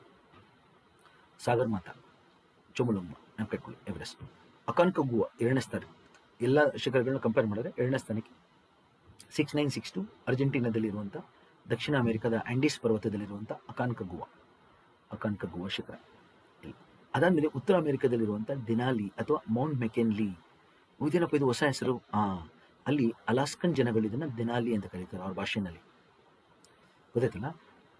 ಇವರು ಇಂಗ್ಲೀಷ್ನವರು ಮೆಕೆನ್ಲಿ ಅಂತ ಹೆಸರಿಟ್ರು. ಸೊ ಮೌಂಟ್ ಮೆಕೆನ್ಲಿ ಉತ್ತರ ಅಮೆರಿಕದ ಅತಿ ಎತ್ತರದ ಶಿಖರ ಗೊತ್ತಿದೆ ನಿಮಗೆ. ಅದರ ಲೋಕಲ್ ಹೆಸರು ಬರೆದ್ಬಿಟ್ಟಿದ್ದೀನಿ ನಾನು ಇವತ್ತು, ದಿನಾಲಿ ಅಂತ. ಏನಕ್ಕೆ ಇದನ್ನು ನಾವು ಕಟ್ಕೊಳ್ಬೇಕು ಅಂದರೆ, ಎಕ್ಸಾಂಪಲ್ ಕೇಳ್ತಾರೆ, ದಿನಾಲಿ ಎಂಬುದು ಯಾವ ಖಂಡದ ಅತಿ ಎತ್ತರದ ಶಿಖರ? ಉತ್ತರ ಅಮೆರಿಕ, ಅದು ಎಲ್ಲಿದೆ? ಅಲಾಸ್ಕಾ. ಯಾವ ಶಿಖರಗಳು? ರಾಕಿ ಪರ್ವತಗಳು. 6194. ದಿನಾಲಿ ಇನ್ನೊಂದು ಹೆಸರೇನು? ಮೌಂಟ್ ಮೆಕಿನ್ಲಿ. ಇದು ಅಷ್ಟೇ ಬರುತ್ತೆ, ಎಕ್ಸಾಂಪಲ್ ಬರುತ್ತೆ. ನಂದು ಚಾಲೆಂಜ್ ಕ್ವಶನ್ ಇದು. ಕೇಳ್ತಾರೆ. ಆವಾಗ ಇಲ್ಲಿ ನೋಡಿ ಕಿಲಿಮಂಜಾರೋ ಬರುತ್ತೆ ನೋಡಿ, ಆಫ್ರಿಕಾ, ತಾಂಜಾನಿಯಾ, ಕಿಲಿಮಂಜಾರೋ. ಇವು 4 ಕೊಟ್ಟು ಸರಿಯಾದ ಕ್ರಮದಲ್ಲಿ ಬರೀರಿ ಅಂತ ಕೇಳ್ತಾರೆ. ಈಗ ಹೇಳಿದೆ ನನ್ನ ಕ್ವಶನ್ನ. Everest, Aconcagua, Denali, the Mount McKinley, Kilimanjaro. ಈ 4 ಕೊಟ್ಟು ಸರಿಯಾದ ಕ್ರಮದಲ್ಲಿ ಬರೀರಿ, ಆಯ್ತಾ. ನೆಕ್ಸ್ಟ್ ನೋಡಿ ಎಲ್ಬ್ರೂಸ್, ಯುರೋಪ್ನ ಅತಿ ಎತ್ತರದ ಶಿಖರ ಎಲ್ಬ್ರೂಸ್. ದೆನ್ ಅಂಟಾರ್ಟಿಕಾದ ಅತ್ಯಂತ ಎತ್ತರದ ಶಿಖರ ವಿನ್ಸನ್ ಮ್ಯಾಸಿಫ್. ಅಂಟಾರ್ಟಿಕಾದು ವಿನ್ಸನ್ ಮ್ಯಾಸಿಫ್, ಅಂಟಾರ್ಟಿಕಾ, ಆಯ್ತಾ. ನೆಕ್ಸ್ಟ್ ನೋಡಿ ಓಷನಿಯಾ. ಇವು ನೋಡಿ ಆಸ್ಟ್ರೇಲಿಯಾ ಅಂತ ಕರೆಯೋಣ, ಯಾಕೆಂದರೆ ಆಸ್ಟ್ರೇಲಿಯಾ ಕೂಡ ಒಂದು ದ್ವೀಪ. ಓಷನಿಯಾ ಎಂಬುದು ಪೆಸಿಫಿಕ್ ಮಹಾಸಾಗರದಲ್ಲಿರುವಂಥ ದ್ವೀಪಗಳು. ಆ ಪೆಸಿಫಿಕ್ ಮಹಾಸಾಗರದಲ್ಲಿರುವಂಥ ದ್ವೀಪಗಳ ಒಂದು ದೇಶದಲ್ಲಿ ಇಂಡೋನೇಷ್ಯಾ ಮತ್ತು ಪಪುವಾ ನ್ಯೂ ಗಿನಿ ಭಾಗದಲ್ಲಿ ಪುಂಕಾಕ್ ಜಯ ಅಂತ ಬರುತ್ತೆ. ಓಕೆ, ಪಪುವಾ ನ್ಯೂ ಗಿನಿ ಭಾಗದಲ್ಲಿ ಪುಂಕಾಕ್ ಜಯ ಅಂತ ಬರುತ್ತೆ. ಅದನ್ನು ಓಷನಿಯಾದ ಅತಿ ಎತ್ತರದ ಶಿಖರ, ನೆನಪಿಟ್ಕೊಳ್ಳಿ ಸ್ನೇಹಿತರೆ, ಆಯ್ತಾ. ಓಷನಿಯಾದ ಅತಿ ಎತ್ತರದ ಶಿಖರ ಪುಂಕಾಕ್ ಜಯ, ಪಪುವಾ ನ್ಯೂ ಗಿನಿ ದೇಶದಲ್ಲಿ ಬರುತ್ತೆ. ನೆಕ್ಸ್ಟ್ ನೋಡಿ ಗೊರಾನ್ಗೊರೋ, ನಾ ಹೇಳಿದ್ನಲ್ಲಾಗಲೇ. ಸೊ ಜ್ವಾಲಾಮುಖಿಯ ಒಂದು ದೊಡ್ಡ ಮಹಾಕುಂಡ ಇದೆ ಅಂತ. ಇಲ್ಲಿ ತಾಂಜಾನಿಯಾ ದೇಶದಲ್ಲಿ ಬರುತ್ತಿದ್ದು 610 ಮೀಟರ್ ಆಳದಲ್ಲಿ ಮತ್ತು 260 ಚದರ ಕಿಲೋಮೀಟರ್ ಹರಡಿದೆ ಸ್ನೇಹಿತರೆ. ಸೊ ಜ್ವಾಲಾಮುಖಿಯ ಮಹಾಕುಂಡ ಇದೆ. ಸೊ ಜ್ವಾಲಾಮುಖಿಗಳ ತರಗತಿಯನ್ನು ಹೇಳಿದ್ದೀನಿ ನಾನು, ಮಹಾಕುಂಡ ಅಂದ್ರೆ ಏನು ಅಂತ. ಇದನ್ನು ನಾವು ಏನಂತ ಕರಿತೀವಿ, ಮಾರ್ ಅಂತ ಕರಿತೀವಿ. ಈ ಥರದನ್ನು ಎಲ್ಲಿದೆ, ಇದು ಆಫ್ರಿಕಾದಲ್ಲಿದೆ, ಆಯ್ತಾ. ವಾಲ್ಕನಿಕ್ ಇದನ್ನು ಕೇಳ್ಬಿಡ್ತಾರೆ ಎಕ್ಸಾಮಲ್ಲಿ, ಗೊರಾನ್ಗೊರೋ ಅಂತೇಳಿ ಉಚ್ಚಾರಣೆ ಮಾಡ್ಬೇಕು ಇದನ್ನು. ಇದು ಸೈಲೆಂಟ್, ಇದು ಗೊರಾನ್ಗೊರೋ. ನೆಕ್ಸ್ಟ್ ನೋಡಿ ಸ್ನೇಹಿತರೆ, ಹೇಳಿದ್ದೀನಿ ಆಫ್ರಿಕಾ 3 ಭಾಗ ಹೋಗ್ತಾ ಇದೆ ಈಗ. ನುಬಿಯನ್ ಭಾಗ ಈ ಕಡೆ ಹೋಗ್ತಾ ಇದೆ, ಅರೇಬಿಯನ್ ಪ್ಲೇಟ್ ಈ ಕಡೆ ಹೋಗ್ತಾ ಇದೆ, ಮತ್ತು ಸೊಮಾಲಿ ಭಾಗ ಈ ಕಡೆ ಆಗ್ತಾ ಇದೆ. ಈ ಥರ ಆಗೋದ್ರಿಂದ ಏನಾಗ್ತಾ ಇದೆ ನೋಡಿ, ಇಲ್ಲಿ ಆಲ್ರೆಡಿ ಅರೇಬಿಯನ್ ಭಾಗ ಈ ಕಡೆ ಬೇರೆ ಆಗೋಗಿದೆ, ಈ ಕಡೆ ಆಫ್ರಿಕನ್ ಭಾಗ ನೋಡಿ ಬೇರೆ ಆಗ್ತಾ ಇದೆ, ಈ ಭಾಗ ನೋಡಿ ಇಲ್ಲಿ ಸೊಮಾಲಿ. 3 ಭಾಗಗಳಾಗಿ ಬೇರೆ ಆಗ್ತಾ ಇದೆ. ಏನಕ್ಕೆ ಅಂತ ನಾನು ಆಲ್ರೆಡಿ ಹೇಳಿದ್ದೀನಿ, ತಾವು ಇದನ್ನು ಗಮನಿಸಿ. ಇಲ್ಲಿ ನೋಡಿ ಯಾವ ರೀತಿ ಆಫ್ರಿಕಾ ಭಾಗ 3 ಭಾಗ ಆಗ್ತಾ ಇದೆ, ಕೆಳಗಡೆಯಿಂದ ಶಾಖ ಬರ್ತಾ ಇದೆ. ಆ ಶಾಖ ಬಂದು ಏನಾಗ್ತಾ ಇದೆ, ಆಫ್ರಿಕಾ ಖಂಡನ ಮುರಿದು 3 ಭಾಗ ಕಡೆ ಕಳಿಸ್ತಾ ಇದೆ. ಇಲ್ಲಿ ನೋಡಿ, ಇದೊಂದು ಭಾಗ, ಇದೊಂದು ಭಾಗ, ಇದೇ ಮಧ್ಯದಲ್ಲಿ ಬಿರುಕು ಕಣಿವೆ, ಜ್ವಾಲಾಮುಖಿ ಮತ್ತು ಬಿರುಕು ಕಣಿವೆ ಆಗ್ತಾ ಇದೆ. ಗೊತ್ತಾಯ್ತಲ್ಲ. ಭೂಮಿ ಒಳಗಿಂದ ಕೇಂದ್ರ ಭಾಗ ಕೋರಿಂದ ಬರ್ತಾ ಇರುವಂಥ ಶಾಖ ಮೇಲೆ ಬಂದು ಶಾಖ ಹಿಂಗೆ ಅಂದ ತಕ್ಷಣ ಆ ಪ್ಲೇಟ್ಗಳು ಮುರಿದೋಗಿ ಬೇರೆ ಬೇರೆ ಆಗೋಗುತ್ತೆ. ಅದರಿಂದ ಬಿರುಕು ಕಣಿವೆ ಮತ್ತು ಜ್ವಾಲಾಮುಖಿಗಳಾಗುತ್ತೆ. ಇದನ್ನೇ ನಾವು ಬೇರ್ಪಡುವಿಕೆ ಅಂತ ಕರೆಯೋದು, ಆಯ್ತಾ, ನಾವು ಕಟ್ಕೊಳ್ಳಿ. ಸೊ ಇದನ್ನೇ ನಾವು ಪರಿಸರಣ ಪ್ರವಾಹಗಳು ಅಂತ ಕರೆಯೋದು, ಕನ್ವೆಕ್ಷನ್ ಕರೆಂಟ್, ಮ್ಯಾಂಟಲ್ ಪ್ಲೂಮ್, ಆಯ್ತಾ. ನಾವು ಕಟ್ಕೊಳ್ಳಿ ಸ್ನೇಹಿತರೆ. ಇದನ್ನು ನಾನು ಜ್ವಾಲಾಮುಖಿ ತರಗತಿಯಲ್ಲೂ ಹೇಳಿದ್ದೇನೆ. ಏನಕ್ಕೆ ರಿಪೀಟ್ ಮಾಡಬೇಕಾಗುತ್ತೆ ಅಂದರೆ, ಎಷ್ಟೋ ಜನ ಇದನ್ನೇ ಫಸ್ಟ್ ನೋಡ್ತಾ ಇರ್ತಾರೆ, ಆಫ್ರಿಕಾ ಭಾಗನ. ಅದಕ್ಕೋಸ್ಕರ ನೋಡಿ, ಇದನ್ನ ಹೇಳ್ಬಿಡ್ತೀನಿ ಒಂದ್ಸತಿ. ನೋಡಿ, ಈ ಥರ ನಮ್ಮ ಶಿಲಾಫಲಕ ಇರುತ್ತೆ, ಭೂಮಿ ಒಳಗಿಂದ ಶಾಖ ಬರ್ತಾ ಇರೋದು ನೋಡಿ. ಇಲ್ಲಿ ಯಾವಾಗ ಈ ಥರ ಭೂಮಿ ಒಳಗಿಂದ ಶಾಖ ಬರುತ್ತೆ, ಇಲ್ಲಿ ನೋಡಿ ಭೂಮಿ ಒಳಗಿಂದ ಶಾಖ ಬರ್ತಿದೆ ನೋಡಿ. ಈ ಭಾಗ ಈ ಕಡೆಗೆ, ಈ ಭಾಗ ಈ ಕಡೆಗೆ, 2 ಭಾಗ ಆಗೋದ ತಕ್ಷಣ ನೋಡಿ ಇಲ್ಲೆಲ್ಲ ಬಿರುಕ್ಬಿಟ್ಟಿದೆ ನೋಡಿ ಶಾಖಕ್ಕೆ, ಅದರಿಂದ ಜ್ವಾಲಾಮುಖಿಗಳಾಗಿದೆ. ಹಂಗೆ ಈ ಭಾಗ ನೋಡಿ ಈ ಕಡೆ ತಳ್ಳುತ್ತದು, ಅವಾಗ ಏನಾಗುತ್ತೆ, ಈ ಪ್ರದೇಶಗಳು 2 ಬೇರೆ ಬೇರೆ ಆಗುತ್ತೆ. ಅವಾಗ ನೋಡಿ ಮಧ್ಯದಲ್ಲಿ ಇದಿಷ್ಟು ಕರ್ಕೋಗುತ್ತೆ ಕೆಳಗಡೆ, ತಳ ಕರ್ಕೋದಾಗ ಏನಾಗುತ್ತೆ, ಶಾಖಕ್ಕೆ ಮೇಲ್ಗಡೆಯಿಂದ ಭೂಮಿ ಕುಸಿಯುತ್ತೆ. ರಿಫ್ಟ್ ವ್ಯಾಲಿ, ಅವಾಗ ರಿಫ್ಟ್ ವ್ಯಾಲಿ ಇದೆ. ಆಫ್ರಿಕನ್ ರಿಫ್ಟ್ ವ್ಯಾಲಿ ಅಂದರೆ ಅತಿ ದೊಡ್ಡ ರಿಫ್ಟ್ ವ್ಯಾಲಿ ಇದೆ, ಆಫ್ರಿಕಾದಲ್ಲಿದೆ. ಗೊತ್ತಾಯ್ತಲ್ಲ. ಆಫ್ರಿಕನ್ ರಿಫ್ಟ್ ವ್ಯಾಲಿ ಮೊಜಾಂಬಿಕ್ ದೇಶದಿಂದ ಹಿಡಿದು ಬೆರೂಟ್ ದೇಶದವರೆಗೂ ಹೋಗುತ್ತೆ, rift valley. Okay, rift valley lake form ಆಗುತ್ತೆ, ಸರೋವರಗಳು. ನಾ ಹೇಳಿದ ತಾಂಗಾನಿಕಾ, ಅದಕ್ಕೆ ತಾಂಗಾನಿಕಾ ಲೇಕ್ ಅಷ್ಟು ಆಳದಲ್ಲಿರೋದು, ಆಯ್ತಾ. ನಾವು ಕಟ್ಕೊಳ್ಳಿ ಸ್ನೇಹಿತರೆ. ಹೋಗ್ತಾ ಹೋಗ್ತಾ ಏನಾಗುತ್ತೆ ನೋಡಿ, ಅದು ಸಮುದ್ರ ಆಗುತ್ತೆ. ನೀರು ತುಂಬಿಕೊಂಡು ಇದು ಭೂಮಿ ಬೇರೆ ಬೇರೆ ಆಗ್ತಾ ಹೋದಷ್ಟು ಅಲ್ಲಿ ಮಧ್ಯದಲ್ಲಿ ನೀರು ತುಂಬಿಕೊಂಡು ಏನಾಗುತ್ತೆ, ಸಮುದ್ರ ಆಗುತ್ತೆ. ಗೊತ್ತಾಯ್ತಲ್ಲ. ಈ ರೀತಿ ಆಫ್ರಿಕಾದಲ್ಲಿ ನಮಗೀಗ ಬಿರುಕು ಕಣಿವೆ ಸರೋವರಗಳು ಮತ್ತು ಸಮುದ್ರ ಫಾರ್ಮ್ ಆಗ್ತಾ ಇದೆ. ಇಲ್ಲಿ ನೋಡಿ, ಅದನ್ನು ಇಲ್ಲಿ ನೋಡಿ ಆಫ್ರಿಕಾದಲ್ಲಿ ಯಾವ ರೀತಿ ಆಗ್ತಾ ಇದೆ ನೋಡಿ. ಇತ್ತೀಚೆಗೆ ಕಳೆದ ಹಲವಾರು ವರ್ಷಗಳಲ್ಲಿ ಭೂಕಂಪ, ಜ್ವಾಲಾಮುಖಿಗಳು ಹೆಚ್ಚಾಗಿದೆ ನೋಡಿ. ನೋಡಿ ಎಲ್ಲ ಬೇರೆ ಬೇರೆ ಆಗೋಗ್ತಾ ಇದೆ. ಮಧ್ಯದಲ್ಲಿ ಈಗ ಜ್ವಾಲಾಮುಖಿ ಬರುತ್ತೆ ಇಲ್ಲಿ, ಕರೆಕ್ಟಾಗಿ ಎಲ್ಲ ಬೇರೆ ಬೇರೆ ಆಗಿದೆ. ಕೊನೆಗೆ ಈ ಥರ ಆಗೋಗುತ್ತೆ ಸ್ನೇಹಿತರೆ, ಆಫ್ರಿಕಾ ಈ ರೀತಿ ಆಗೋಗುತ್ತೆ ಮುಂದಕ್ಕೆ. ಇವಾಗ ನಾವು ಅಲ್ಲಿ ನೋಡ್ತಾ ಇರೋ ಚಿತ್ರ ಇಲ್ಲಿದೆ, ಅಲ್ಲಿ ನೋಡೋದಲ್ಲ, ಅದಿದೆ. ಮೊಜಾಂಬಿಕ್ ದೇಶದಿಂದ ಶುರುವಾಗಿ ಆಲ್ ದ ವೇ ನೋಡಿ ಇಲ್ಲಿವರೆಗೂ ಹೋಗಿ ಇಲ್ಲೂ ಕಂಟಿನ್ಯೂ ಆಗಿದೆ ನೋಡಿ ಬಿರುಕು ಕಣಿವೆ. ರೆಡ್ ಸಿ ಇಲ್ಲಿ, Gulf of Aqaba, Lebanon, Dead Sea ವರೆಗೂ ಹೋಗುತ್ತೀವಿ. ಲೆಬನನ್ ದೇಶದಿಂದ ಹಿಡಿದು ಮೊಜಾಂಬಿಕ್ ದೇಶದವರೆಗೂ ಇದೆ. ಅಂದರೆ ಆಫ್ರಿಕಾ ಅಲ್ಲದೆ ಏಷ್ಯಾ ಖಂಡಕ್ಕೂ ಹೋಗುತ್ತೆ. ಆಫ್ರಿಕಾ ಅಲ್ಲದೆ ಏಷ್ಯಾ ಖಂಡದವರೆಗೂ ಹೋಗಿದೆ ಬಿರುಕು ಕಣಿವೆ ಇದು. ಆಯ್ತಾ? ಸ್ವಲ್ಪ ಲೆಂತ್ ಇದೆ ಕ್ಲಾಸು, ತಾಳ್ಮೆ ಇರಲಿ ಎಲ್ಲರಿಗೂ. ಯಾಕೆಂದರೆ ನಾನೇ ನಿಮಗೆ ಈ ಕ್ಲಾಸ್ಗಳು ಮಾಡ್ತಾ ಇರೋದ್ರಿಂದ ಖುಷಿಯಾಗಿ ತಾವು ಇದನ್ನು ಖುಷಿಯಾಗಿ ಕೇಳಬೇಕಾಗಿ ವಿನಂತಿ ಎಲ್ಲರಿಗೂ. ಆಯಿತಾ? ಜೊತೆಗೆ ಹೆಚ್ಚಿನ ಸಂಖ್ಯೆಯಲ್ಲಿ ನಿಮ್ಮ ಸ್ನೇಹಿತರಿಗೆ ಹೇಳಿ, ಸ್ನೇಹಿತರೆ ಇವೆಲ್ಲ ಅವರೆಲ್ಲರಿಗೂ ಉಪಯೋಗ ಆಗಲಿ. ಓಕೆ, ನೆಕ್ಸ್ಟ್ ನೋಡಿ ಸವಾನಾ ಗ್ರಾಸ್ಲ್ಯಾಂಡ್. ಸವಾನಾ ಅಂದ್ರೇನು ಹೇಳಿದ್ರೆ ಸಹಾರಾ ಕೆಳಗಡೆ ಬರುವಂಥ ಹುಲ್ಲುಗಾವಲು, ಉಷ್ಣವಲಯದ ಹುಲ್ಲುಗಾವಲು. ಇಲ್ಲಿ ಏನಾಗುತ್ತೆ ಸ್ನೇಹಿತರೆ, ಟೆಂಪ್ರೇಚರ್ 18ಕ್ಕಿಂತ ಜಾಸ್ತಿ ಇರುತ್ತೆ. ಮೀನ್ ಮಂತ್ಲಿ ಟೆಂಪ್ರೇಚರ್ 18ಕ್ಕಿಂತ ಜಾಸ್ತಿ. ಓಕೆ, ಸರಾಸರಿ ಆವ್ರೇಜ್ ಉಷ್ಣಾಂಶ 18ಕ್ಕಿಂತ ಹೆಚ್ಚು, ಮತ್ತು ಮಳೆ 50 ಸೆಂಟಿಮೀಟರಿಂದ 75 ಸೆಂಟಿಮೀಟರ್ ಇರುತ್ತೆ ವಾರ್ಷಿಕ ಮಳೆ. ಬಿಸಿಲು ಜಾಸ್ತಿ, ಮಳೆ ಕಮ್ಮಿ. ಸೊ ಅದಕ್ಕೆ ಏನಾಗುತ್ತೆ, ಮರಗಳು ಕಮ್ಮಿ, ಹುಲ್ಲು ಜಾಸ್ತಿ, ಎಲ್ಲ ಕಡೆ ಹುಲ್ಲು. Okay, savanna grassland. ಇದನ್ನು ನಾವು ಸುದಾನ್ ಟೈಪ್ ಅಂತಲೂ ಕರಿತೀವಿ. Sudan type of grassland ಅಂತ ಕರಿತೀವಿ. ಸುದಾನ್ ಟೈಪ್ ಬಯೋಮ್ ಅಂತಲೂ ಕರಿತೀವಿ. ಆಯಿತಾ? ಸೊ ನಾವು ಕಟ್ಕೊಳ್ಳಿ, ಸವಾನಾ ಗ್ರಾಸ್ಲ್ಯಾಂಡ್ ಎಲ್ಲಿ ಬರುತ್ತೆ? ಸಹಾರಾದ ದಕ್ಷಿಣಕ್ಕೆ. ಸುದಾನ್ ಟೈಪ್ ಜಗತ್ತಿನ ಅತಿ ದೊಡ್ಡ ಹುಲ್ಲುಗಾವಲು, ಉಷ್ಣವಲಯದ ಹುಲ್ಲುಗಾವಲು. ಎಲ್ಲಿ ಬರ್ತಿದ್ರು? ಇಲ್ಲಿ ಸವಾನಾ ನೋಡಿ, ಇಲ್ಲಿದೆ ಸವಾನಾ. ಯಾವ ಭಾಗ? ಸಹೇಲ್ ಭಾಗ ಇದು. ಓಕೆ, ಸಹೇಲ್ ಭಾಗದಲ್ಲಿ ಕಂಡುಬರುತ್ತೆ. ಓಕೆ, ಸಹಾರಾ ಎಲ್ಲಿದೆ? ಇದಿದೆ ಸಹಾರಾ, ಇಲ್ಲಿ ಸಹಾರಾ. ಸೊ ನಾನು ಯಾಕೆ ಪದೇ ಪದೇ ಮ್ಯಾಪ್ ತೋರಿಸ್ತಾ ಇದ್ದೀನಿ ಅಂದರೆ, ನೀವು ಒಂದ್ಸತಿ ಇದನ್ನು ಕೇಳಿದ್ಮೇಲೆ ಮತ್ತಿನ್ನೊಂದ್ಸತಿ ನಿಮ್ಗೆ ಡೌಟೇ ಬರಬಾರ್ದು. ಓಕೆ, ಸಹಾರಾ ಇಂದ ಕೆಳಗಡೆ ಸವಾನಾ ಸಿಗುತ್ತೆ ಕೆಳಗಡೆ. ಅಂದರೆ ನಾವು ಈ ಕಡೆ ಕೆಳಗಡೆ ಬರ್ತಾ ಹೋದಂಗೆ ಏನಾಗುತ್ತೆ, ಈಕ್ವೇಟರ್ ಕಡೆಗೆ ಮಳೆ ಹೆಚ್ಚಾಗುತ್ತೆ. ಅದಕ್ಕೆ ಹಸಿರಲ್ಲಿದೆ ನೋಡಿ. ಇಲ್ಲೆಲ್ಲ ಮಳೆ ಜಾಸ್ತಿ, ಇಲ್ಲೆಲ್ಲ ಮಳೆ ತುಂಬ ಜಾಸ್ತಿ, ಇಲ್ಲಿ ಮಳೆ ಕಮ್ಮಿ. ಗೊತ್ತೈತಲ್ಲ, ರೈನ್ಫಾಲ್ ಅತಿ ಕಡಿಮೆ ಈ ಭಾಗ. ಈಕ್ವೇಟರ್ ಹತ್ರ ಮಳೆ ಜಾಸ್ತಿ. ಹಂಗೆ ಈಕ್ವೇಟರಿಂದ ದಕ್ಷಿಣಕ್ಕೆ ಹೋಗ್ತಾ ಹೋದ್ರೆ ಏನಾಗುತ್ತೆ, ಮಳೆ ಮತ್ತೆ ಕಮ್ಮಿ ಆಗುತ್ತೆ. ಗೊತ್ತೈತಲ್ಲ, ಈಕ್ವೇಟರ್ ಹತ್ರ ಮಳೆ ಜಾಸ್ತಿ ಇರುತ್ತೆ, ದೂರ ಹೋಗ್ತಿದ್ದಂಗೆ ಈಕ್ವೇಟರಿಂದ ಮಳೆ ಕಮ್ಮಿ ಆಗ್ತಾ ಬರುತ್ತೆ.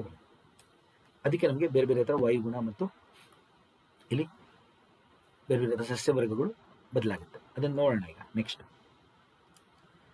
ನೋಡಿ ಸ್ನೇಹಿತರೆ, ಇಲ್ಲಿ ಸಹಾರಾ ಡೆಸರ್ಟ್ ಇಂದ ಏನಾಗೋಗುತ್ತೆ, ಗಾಳಿ ಬೀಸುತ್ತೆ. ಗಾಳಿ ಬೀಸಿದಾಗಲೆಲ್ಲ ಏನಾಗುತ್ತೆ, ಮರಳು ಬಂದ್ಬಿಡ್ತೀವಿ ಈ ಕಡೆಗೆ. ಈ ಕಡೆಗೆ ಈ ಸೈಡಿಗೆ. ಯಾವಾಗ ಸಹಾರಾ ಡೆಸರ್ಟ್ ಕಡೆಯಿಂದ ಮರಳು ಬಂದ್ಬಿಡುತ್ತೆ, ಎಲ್ಲಕ್ಕೆ ಬಂದು ಇಲ್ಲಿ ಕೂತ್ಕೊಳ್ಳುತ್ತೆ. ಸವಾನಾ ಭಾಗದಲ್ಲಿ ಮರುಭೂಮೀಕರಣ ಅಂತ ಕರಿತೀವಿ. ಇದನ್ನೇನಂತ ಕರಿತೀವಿ? ಮರುಭೂಮೀಕರಣ, ಡೆಸರ್ಟಿಫಿಕೇಶನ್ ಅಂತ ಕರಿತೀವಿ.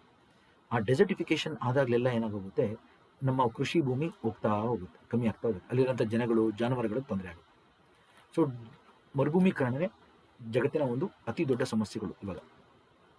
ಈ ಮರುಭೂಮೀಕರಣ ಆಗ್ತಾ ಹೋದಂಗೆ ಏನಾಗುತ್ತೆ, ನಮ್ಮ ಕೃಷಿ ಭೂಮಿ ನಾಶ ಆಗುತ್ತೆ, ಅಲ್ಲಿರೋ ಜನಗಳು, ಜಾನುವಾರುಗಳಿಗೆ ತೊಂದರೆ ಆಗುತ್ತೆ. ನಾವು ಇಲ್ಲಿ ತೋರಿಸ್ತೀನಿ ನೋಡಿ ಯಾವ ರೀತಿ ಹರಡ್ತಾ ಇದೆ ಅಂತೇಳಿ. ಇಲ್ಲಿ ನೋಡಿ, ಸಹಾರಾ ಡೆಸರ್ಟ್ ಅಲ್ವಾ, ಸಹಾರಾ ಡೆಸರ್ಟಿಂದ ಮರಳು ನೋಡಿ ಈ ರೀತಿ ಎದ್ದೇಳುತ್ತೆ. ಎಷ್ಟು ಹೆಂಗಿದೆ ನೋಡಿ ಧೂಳು. ಡೆಸರ್ಟ್ ಸ್ಟ್ರಾಮ್ ಅಂತ ಕರೀತಾರೆ. ಅಲ್ಲಿ ಮರುಭೂಮಿಗಳಲ್ಲಾಗುತ್ತೆ ನೋಡಿ ಈ ಥರ. ಗಾಳಿ ಬೀಸ್ತಲ್ಲ, ಮರುಭೂಮಿಗಳಲ್ಲಿ ನೀರಿರಲ್ಲ, ಸೊ ಗಾಳಿ ಜಾಸ್ತಿ ಆದಾಗ ಏನಾಗುತ್ತೆ, ಮಣ್ಣಿನ ತೇವಾಂಶನೂ ಇರಲ್ಲ, ಮಣ್ಣು ಎದ್ದೇಳ್ಬಿಡುತ್ತೆ. ಅವಾಗ ಎಲ್ಲ ಕಡೆ ಧೂಳು ಹೋಗ್ತೀವಿ. ಇಲ್ಲೇ ನಮಗೆ ಇಷ್ಟೊಂದು ಸತಿ ಧೂಳು ಬರುತ್ತಲ್ಲ ಗಾಳಿ ಬೀಸಿದಾಗ, ಆ ಥರ. ಸೊ ಇಲ್ಲಿ ಡೆಸರ್ಟಲ್ಲಿ ಜಾಸ್ತಿ ಇರುತ್ತೆ, ಅದು ತುಂಬ ಜಾಸ್ತಿ ಧೂಳು ಎದ್ದೇಳುತ್ತೆ ಡೆಸರ್ಟಲ್ಲಿ. ಸೊ ಅದೇನಾಗುತ್ತೆ, ಡೆಸರ್ಟಿನ ಧೂಳು ಎದ್ದೇಳಿ ಏನಾಗುತ್ತೆ, ಬೇರೆ ಕಡೆಗೆ ಹರಡುತ್ತೆ ಈ ಥರ. ಒಂದು ಕಡೆಯಿಂದ ಇನ್ನೊಂದು ಕಡೆಗೆ ಹೋಗುತ್ತೆ. ಅವಾಗ ನಮಗೆ ಏನಾಗುತ್ತೆ, ಮರುಭೂಮೀಕರಣ ಹೆಚ್ಚಾಗುತ್ತೆ ಸವಾನಾ ಭಾಗದಲ್ಲಿ. ಗೊತ್ತಲ್ಲ, ನಾವು ಕಟ್ಕೊಳಿಸ್ಬೋದು. ಇಲ್ಲಿ ನೋಡಿ, ಈಗ ಅದನ್ನು ತಡೆಗಟ್ಟಕ್ಕೋಸ್ಕರ ಏನು ಮಾಡಿದ್ದಾರೆ, ಈಗ ಆಫ್ರಿಕಾದಲ್ಲಿ ಒಂದು ಹಸಿರು ಗೋಡೆ ಅಂತ ನಿರ್ಮಿಸ್ತಾ ಇದ್ದಾರೆ. ಇಲ್ಲಿಂದ ಸೆನೆಗಲ್ ಭಾಗದಿಂದ ಶುರು ಮಾಡಿ, ಇಲ್ಲಿ ನೋಡಿ, ಅದನ್ನ ಇಲ್ಲಿ ಬರೀತೀನಿ. ಇಲ್ಲಿ ನೋಡಿ, ಸೆನೆಗಲ್ ದೇಶದಿಂದ ನಾವು ಏನು ಮಾಡ್ತಾ ಇದ್ದಾರೆ, ಇದನ್ನು ಆ ಮರುಭೂಮೀಕರಣ ತಡೆಗಟ್ಟಕ್ಕೆ, ಆ ಮರುಭೂಮಿ ಹರಡೋದನ್ನು ತಡೆಗಟ್ಟಕ್ಕೋಸ್ಕರ 7,775 ಕಿಲೋಮೀಟರ್ ಅಷ್ಟು ದೊಡ್ಡ ಕಾಡು ನಿರ್ಮಾಣ ಮಾಡ್ತಾ ಇದ್ದಾರೆ. ಕೃತಕ ಕಾಡು ಅಂದರೆ ನಾವೇ ಮರಗಳನ್ನ ನೆಡೋಂಥದ್ದು. ಉದ್ದ ಇದು, ಅಗಲ 15 ಕಿಲೋಮೀಟರ್ ಅಗಲ. 15 ಕಿಲೋಮೀಟರ್ ಅಗಲ ನೋಡಿ. ಹಸಿರು ಬಣ್ಣ ನೋಡಿ, ಇದು ಇಲ್ಲಿಂದ ಶುರುವಾಗಿ ಹಿಂಗೆ ಹೋಗುತ್ತೆ. ಈ ಹಸಿರು ಬಣ್ಣ ನೋಡಿ, ಹತ್ತತ್ರ 8,000 ಕಿಲೋಮೀಟರ್ ನೋಡಿ ಬಂದು ಜಿಬೋತಿ ಕೊನೆಗೊಳ್ಳುತ್ತೆ. ಜಿಬೋತಿಯಿಂದ ಸೆನೆಗಲ್ ದೇಶದವರೆಗೂ ಒಂದು ಹಸಿರು ಗೋಡೆ ನಿರ್ಮಾಣ ಆಗ್ತಾ ಇದೆ. ಗ್ರೇಟ್ ಗ್ರೀನ್ ವಾಲ್ ಅಂತ ಕರಿತೀವಿ.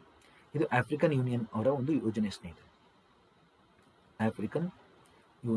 ಆಫ್ರಿಕನ್ ಒಕ್ಕೂಟ, 54 ದೇಶಗಳ ಒಕ್ಕೂಟ ಆಫ್ರಿಕನ್ ಯೂನಿಯನ್. ಇದು ಅಡಿಸ್ ಅಬಾಬಾ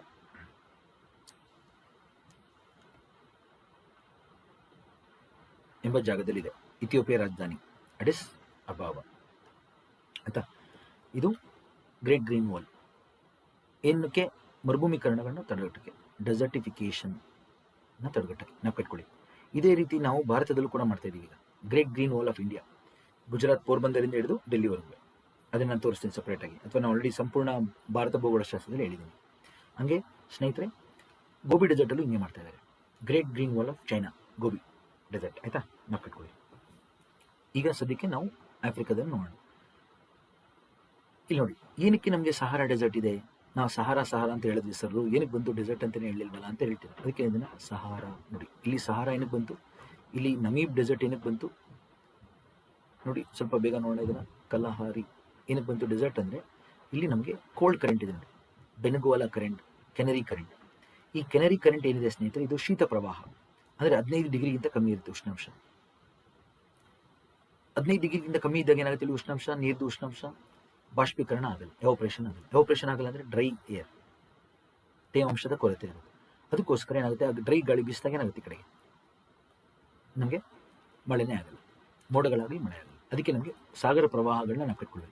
ಕೆನರಿ ದ್ವೀಪಗಳು ಏನಿದೆ ಅದು ಇಲ್ಲಿ, ಅದಕ್ಕೆ ಹೆಸರಿರೋದಕ್ಕೆ ಕೆನರಿ ಕರೆಂಟ್ ಅಂತ ಕೊಡ್ತಾರೆ. ಇಲ್ಲಿ ಕೆನರಿ ದ್ವೀಪಗಳಿರೋದ್ರಿಂದ ಕೆನರಿ ಕರೆಂಟ್.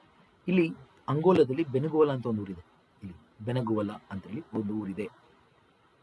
ಆ ಊರಿಂದ ಬೆನಗೋಲಾ ಕರೆಂಟ್ ಅಂತ ಹೆಸರು ಬಂದಿದೆ. ಅಂಗೋಲಾ ದೇಶದಲ್ಲಿ ಬೆನಗೋಲಾ ಅಂತೇಳಿ ಒಂದು ಊರಿದೆ ಆಯ್ತಾ, ನಾವು ಕಟ್ಕೊಳ್ಳಿ. ಈ ರೀತಿ ನಮಗೆ ಇಲ್ಲೊಂದು ಮರುಭೂಮಿ ಬರುತ್ತೆ, ಈ ಭಾಗಕ್ಕೆ ಇಲ್ಲೊಂದು ಮರುಭೂಮಿ ಬರುತ್ತೆ ಅದಕ್ಕೆ. ಸೊ ಅದನ್ನು ನಾನು ಕರಾವಳಿ ತೀರದಲ್ಲೇ ಶುರುವಾಗುತ್ತೆ. ಸಹಾರಾ ಡೆಸರ್ಟ್ ಇಲ್ಲಿ ನೋಡಿ, ಕರಾವಳಿ ತೀರದಲ್ಲೇ ಮರುಭೂಮಿ, ಇಲ್ಲೂ ಅಷ್ಟೇ ಇಲ್ಲೂ ಅಷ್ಟೇ. ಓಕೆ, ಖಂಡಗಳ ಪಶ್ಚಿಮ ಭಾಗಕ್ಕೆ ಏನಕ್ಕೆ ಮರುಭೂಮಿಗಳಿದೆ ಅಂತ ಹೇಳಿ ನಾವು ಕಟ್ಕೊಳ್ಳಿ. ಖಂಡಗಳ ಪಶ್ಚಿಮ ಭಾಗಕ್ಕೆ ಏನಕ್ಕೆ ಮರುಭೂಮಿಗಳಿದೆ ನಿಮ್ಗೆ ಗೊತ್ತಾಗಿದೆ ಈಗ ನೋಡಿ. ಅದನ್ನು ನೋಡಿ, ಈಗ ನೋಡಿ ಸಹಾರಾ ಹೆಂಗಿದೆ ನೋಡಿ.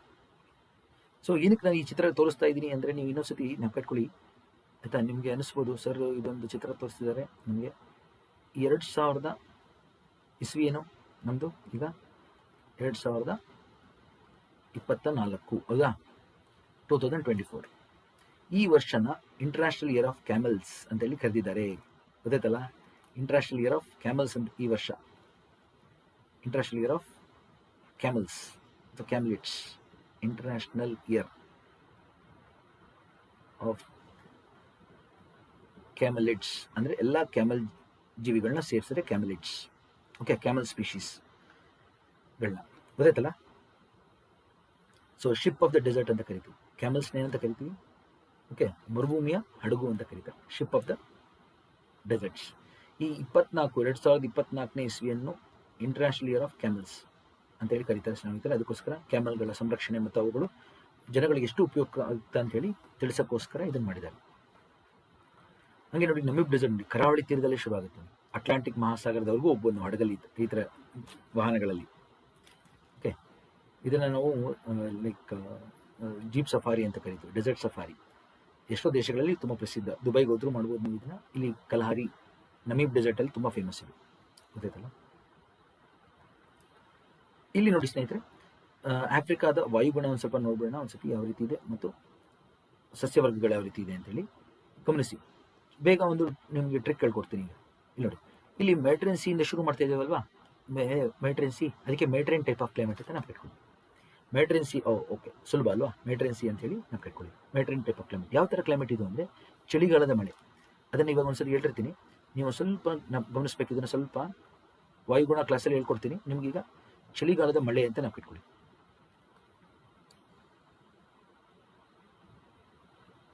Okay, Mediterranean type of climate ಏನಿದೆ ಸ್ನೇಹಿತರೆ, ಅದು ಚಳಿಗಾಲದ ಮಳೆ, ವಿಂಟರ್ ರೈನ್ ಅಂತ ನಾವು ಕಟ್ಕೊಳ್ಳಿಲ್ಲ.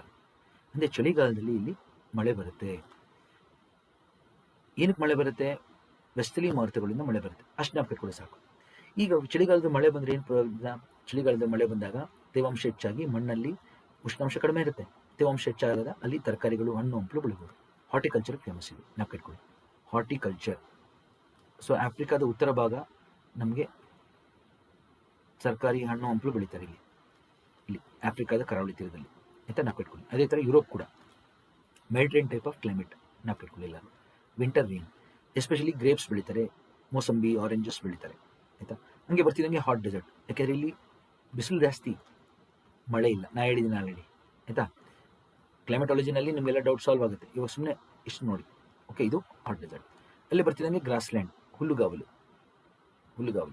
ಇನ್ನು ಈ ಕಡೆ ಬರ್ತೀವಿ ನೋಡಿ, ಎಲೆಯುದಿರುವ ಸಸ್ಯವರ್ಗ, ಡೆಸಿಡಿಯಸ್ ಫಾರೆಸ್ಟ್. ಇಲ್ಲಿ ಡೆಸಿಡಿಯಸ್ ಕಾಡುಗಳು ಅಂದರೆ ಯಾವುದೋ ಒಂದು ಕಾಲದಲ್ಲಿ ಡ್ರೈ ಸೀಸನಲ್ಲಿ ಎಲೆ ಉದುರುತ್ತೆ, ಡೆಸಿಡಿಯಸ್.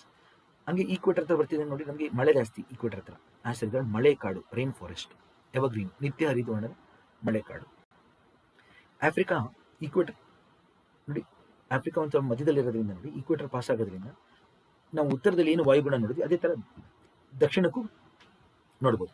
ಹಂಗೆ ಈಕ್ವೇಟರಿಂದ ದೂರ ಹೋಗ್ತಾ ಇದೀವಿ ನೋಡಿ. ಈಗ ಮತ್ತೆ ಈಕ್ವೇಟರಿಂದ ದೂರ ಹೋಗ್ತಾ ಇದೀವಿ ಈ ಕಡೆಗೆ. ಅವಾಗ ನೋಡಿ ಮತ್ತೆ ಏನಾಗುತ್ತೆ, ಮಳೆ ಕಡಿಮೆ ಆಗುತ್ತೆ. ಅವಾಗ ನೋಡಿ ಎಲೆಯುದಿರುವ ಸಸ್ಯವರ್ಗ ಬರುತ್ತೆ. ಇನ್ನು ಕೆಳಗೆ ಬರ್ತಿದ್ದಂಗೆ ಗ್ರಾಸ್ಲ್ಯಾಂಡ್ ಬರುತ್ತೆ ನೋಡಿ. ಗ್ರಾಸ್ಲ್ಯಾಂಡ್, ಹುಲ್ಲುಗಾವಲು. ಇನ್ನು ಕೆಳಗೆ ಬಂದರೆ ಡೆಸರ್ಟ್, ನೆಳೆದಲ್ಲಾಗಲಿ ಡೆಸರ್ಟ್. ಕಲಹಾರಿ ನಮೀಬ್, ಏನಕ್ಕೆ ಕೋಲ್ಡ್ ಕರೆಂಟ್ ಇರೋದ್ರಿಂದ ಇಲ್ಲಿ Kalahari Namib desert. Okay, then ಮತ್ತೆ ಕೇಪ್ ಟೌನ್ ಬರ್ತಿದ್ದಂಗೆ ಮೆಡ್ರೇನ್ ಟೈಪ್ ಆಫ್ ಕ್ಲೈಮೇಟ್. ಇಲ್ಲಿ ಚಳಿಗಾಲದ ಮಳೆ, ವಿಂಟರ್ ರೈನ್. ಸೊ ಇದೊಂದು ನಪ್ಪಿಕೊಳ್ಳಿ ಸ್ನೇಹಿತರೆ, ಇದನ್ನ ಪ್ಯಾಲೆಂಡ್ರೋಮ್ ಅಂತ ಕರಿತೀವಿ. ಪ್ಯಾಲೆಂಡ್ರೋಮ್ ಅಂದ್ರೆ ಮತ್ತೆ ಮೇಲ್ಗಡೆ ಏನಿದೆ ಅದೇ ಅಕ್ಷರಗಳು ಮತ್ತೆ ರಿಪೀಟ್ ಆದರೆ ಅದನ್ನ ಪ್ಯಾಲೆಂಡ್ರೋಮ್ ಅಂತ ಕರಿತೀವಿ. ಲೈಕ್ ಮೇಡಮ್ ಒಂದು ಹೇಳ್ಕೊಡ್ತೀವಿ ನೋಡಿ ಪದನ ನೋಡಿ, ಇಲ್ಲಿ ಅಕ್ಷರಗಳು ನೋಡಿ ಮತ್ತೆ ರಿಪೀಟ್ ಆಗ್ತಾ ಇದೆ, ಅದನ್ನ ನಾವು ಪ್ಯಾಲೆಂಡ್ರೋಮ್ ಅಂತ ಕರಿತೀವಿ. ಸೊ ಆಫ್ರಿಕಾದಲ್ಲಿ ಒಂಥರ ಪ್ಯಾಲೆಂಡ್ರೋಮ್ ಕ್ಲೈಮೇಟ್ ಇದೆ ನಮಗೆ. ಪ್ಯಾಲೆಂಡ್ರೋಮ್ ಕ್ಲೈಮೇಟ್ ಆಫ್ರಿಕಾದಲ್ಲಿ ಅಂದರೆ ಉತ್ತರ ಗೋಲಾರ್ಧದಲ್ಲಿ ಏನಿದೆ ಆಫ್ರಿಕಾದ ಉತ್ತರಕ್ಕೆ, ಅದು ದಕ್ಷಿಣಕ್ಕೆ ಮತ್ತೆ ರಿಪೀಟ್ ಆಗುತ್ತೆ ನೋಡಿ, ಆಯ್ತಾ. ಸೊ ಇದು ಸ್ವಲ್ಪ ಕಷ್ಟ ಅನ್ಸುತ್ತೆ, ಬಟ್ ನಿಮಗೆ ವಾಯುಗುಣ ತರಗತಿ ಬರುತ್ತೆ. ನೆಕ್ಸ್ಟ್ ಆಫ್ರಿಕಾ ತಕ್ಷಣ ನಾನು ಏನು ಮಾಡ್ತೀನಿ, ಕ್ಲೈಮೆಟಾಲಜಿ ಒಂದೆರಡು ವಿಡಿಯೋ ಮಾಡ್ತೀನಿ, ಆಯ್ತಾ, ನಿಮಗೆಲ್ಲ ಸುಲಭ ಆಗಲಿ ಅಂತ. ಎಷ್ಟೋ ಜನ ಕ್ಲೈಮೆಟಾಲಜಿ ಮಾಡಿ ಅಂತ ಕೇಳ್ತಾ ಇದ್ದೀರಾ, ಮಾಡ್ತೀನಿ ನೋಡಿ ಸ್ನೇಹಿತರೆ. ಆಲ್ರೆಡಿ ನಾನು ಹೇಳಿದ್ದೀನಿ, ಡೆಸರ್ಟಲ್ಲಿ ಏನಾಗುತ್ತೆ, ಮರುಭೂಮಿ ಏನು ಫಾರ್ಮ್ ಆಗ್ತಾ ಇದೆ ಅಂದರೆ ಈ ಥರ ಗಾಳಿಯಿಂದ ಸವೆತ ಕಾರ್ಯ ಜಾಸ್ತಿ, ವಿಂಡ್ ಎರೋಷನ್ ಜಾಸ್ತಿ. ಸೊ ಜೋರಾಗಿ ಗಾಳಿ ಬೀಸಿದಾಗ ಏನಾಗುತ್ತೆ, ಇಲ್ಲಿ ಮಣ್ಣಿನ ತೇವಾಂಶ ಇಲ್ಲದೆ ಇರೋದ್ರಿಂದ ಮಣ್ಣು ಎದ್ದೇಳುತ್ತೆ ಬೇಗ. ಮಳೆ ಆದರೆ ಏನಾಗುತ್ತೆ, ಮಣ್ಣು ಒದ್ದೆ ಆಗುತ್ತೆ, ಗೊತ್ತಾಯ್ತಲ್ಲ. ಮಳೆನೇ ಆಗಲಿಲ್ಲ ಅಂದರೆ ಏನಾಗುತ್ತೆ, ಇಲ್ಲಿ ಮಣ್ಣು ಒಣಗಿರುತ್ತೆ, ಗಾಳಿ ಬೀಸಿದಾಗ ಎದ್ದೇಳುತ್ತೆ. ಅವಾಗ ಏನಾಗುತ್ತೆ, ಡೆಸರ್ಟ್ ಸ್ಟಾರ್ಮ್ ಅಂತ ಕರಿತೀವಿ. ತುಂಬ ಜಾಸ್ತಿ ಡೆಸರ್ಟ್ ಸ್ಟಾರ್ಮ್ ಜಾಸ್ತಿ, ದೂರಕ್ಕೂ ಮರಳು ಹರಡುತ್ತೆ.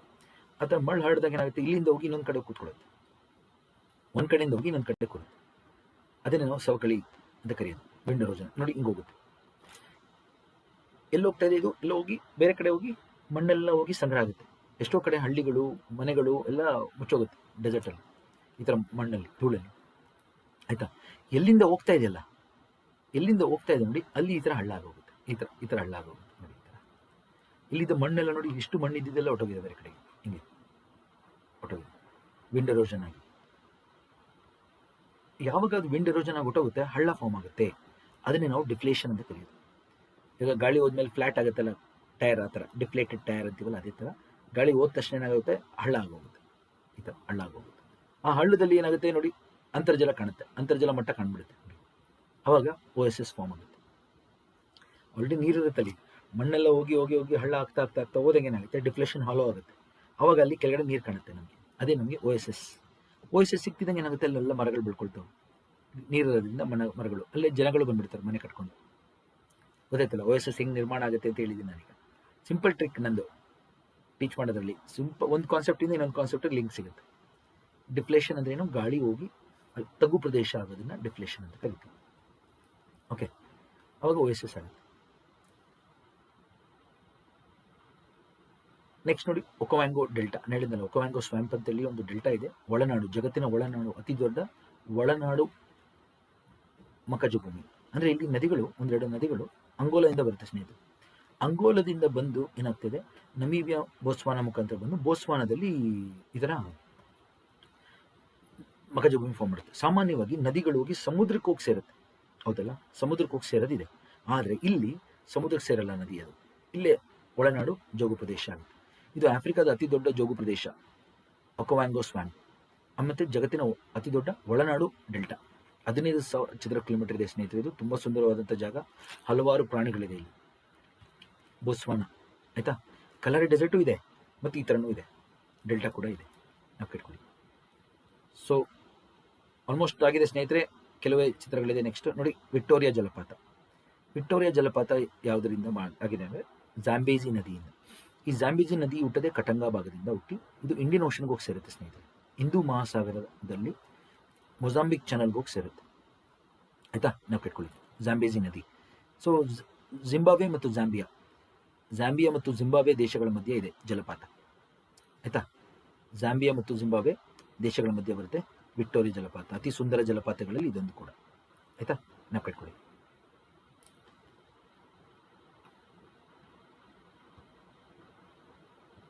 ಇಲ್ಲಿ ನೋಡಿ, ಈ ಜಾಂಬೇಜಿ ನದಿ ಮೇಲೆ ಒಂದು ಡ್ಯಾಮ್ ಕೂಡ ಇದೆ, ಅದೇ ಕರಿಬಾ ಡ್ಯಾಮ್.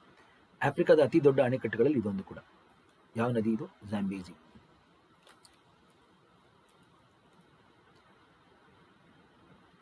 ಜಾಂಬೇಜಿ ನದಿ ಮೇಲಿರುವಂಥ ಕರಿಬಾ ಡ್ಯಾಮ್. ತುಂಬ ಸರಿ ಕೇಳಿದರೆ ಸ್ನೇಹಿತರೆ ಇದನ್ನು, ಅದಕ್ಕೋಸ್ಕರ ನಾನು ಹೇಳಲೇಬೇಕು ಇದನ್ನು ಬಿಟ್ಟರೆ ನಿಮ್ಗೆ ಡೌಟ್ ಬರುತ್ತೆ. ಅದಕ್ಕೋಸ್ಕರ ಜಾಂಬೇಜಿ ನದಿ ಮೇಲೆ ಕರಿಬಾ ಡ್ಯಾಮ್.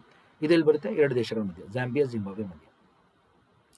ಜಾಂಬಿಯಾ ಜಿಂಬಾಬ್ವೆ ಮಧ್ಯೆ ಇದೆ ಡ್ಯಾಮ್ ಇದು ನೋಡಿ. ಅದ್ರ ಬ್ಯಾಕ್ ವಾಟರ್ ಇನ್ನೀರು ನೋಡಿ ಯಾವ ರೀತಿ ಇದೆ. ಡ್ಯಾಮ್ ಹಿಂದೆ ಬರೋ ನೀರೆಲ್ಲ ಬ್ಯಾಕ್ ವಾಟರ್,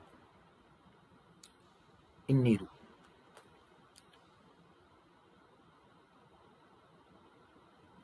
ನೆಕ್ಸ್ಟ್ ನೋಡಿ, ನಾನು ಹೇಳಿದ್ನಲ್ಲ, ಒಂದು ದೊಡ್ಡ ಕ್ಷುದ್ರ ಗ್ರಹ ಬಂದು ಭೂಮಿಗೆ ಬಿತ್ತು.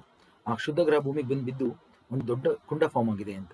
ಆಫ್ರಿಕಾದಲ್ಲಿ, ಸೌತ್ ಆಫ್ರಿಕಾದಲ್ಲಿ ಇದೆ ಅದು ಅತಿ ದೊಡ್ಡ ಕುಂಡ. ಜಗತ್ತಿನ ಅತಿ ದೊಡ್ಡ ಕುಂಡ ಏನಿದೆ, ವೆರಿಡಿ ಫೋರ್ಟ್ ಕುಂಡ. Okay, Vredefort crater, impact crater, largest crater in the world. ಇದು ಎಷ್ಟು ವರ್ಷ ಹಳೆದು ಅಂದರೆ 2 ಬಿಲಿಯನ್ ವರ್ಷ ಹಳೆಯದು. ಆಯಿತಾ, ಎಲ್ಲಿ ಬಂದಿದೆ ಇದು? ಎಲ್ಲಿ ಬಂದುಬಿತ್ತು? ಇವತ್ತಿನ ಜಾನೆಸ್ಬರ್ಗ್ ನಗರದ ದಕ್ಷಿಣಕ್ಕೆ. ಓಕೆ, ಸ್ವಲ್ಪ ದಕ್ಷಿಣಕ್ಕೆ ನೋಡಿ, ಪ್ರಿಟೋರಿಯಾ, ಜಾನೆಸ್ಬರ್ಗ್ ನಗರದ ಕೆಳಗಡೆ. ಆಯಿತಾ, ನಾವು ಕೆಟ್ಕೊಳ್ಳಿ. ಸೊ ಇದು ಕ್ರೇಟರ್ ಸ್ನೇಹಿತರೆ, ಅತಿ ದೊಡ್ಡ ಇಂಪ್ಯಾಕ್ಟ್ ಕ್ರೇಟರ್, ಅಂದರೆ ಶುದ್ಧ ಗ್ರಹ ಬಂದು ಭೂಮಿಗೆ ಬಿದ್ದಿರೋದು. ಆಯಿತಾ, ಸೌತ್ ಆಫ್ರಿಕಾದಲ್ಲಿ ಇದೆ.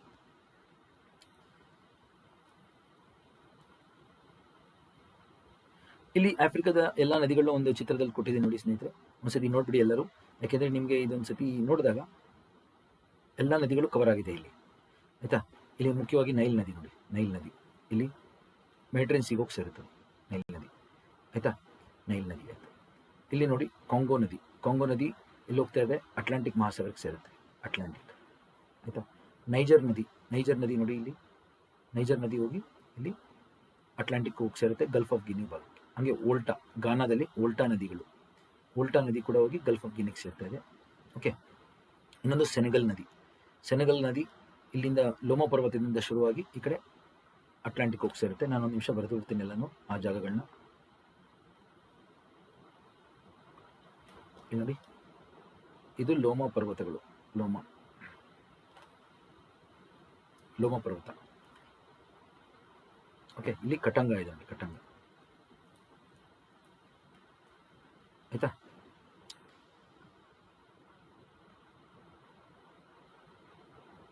ನೋಡಿ ಲೋಮೋ ಪರ್ವತದಿಂದ ಹೊಟ್ಟು ಹೋಗ್ತಾ ಇದೆ ಸೆನೆಗಲ್ ಮತ್ತು ನೈಜರ್. ಆಯ್ತಾ, ಇನ್ನೊಂದು ಗಾನಾದಲ್ಲಿ ಓಲ್ಟಾ.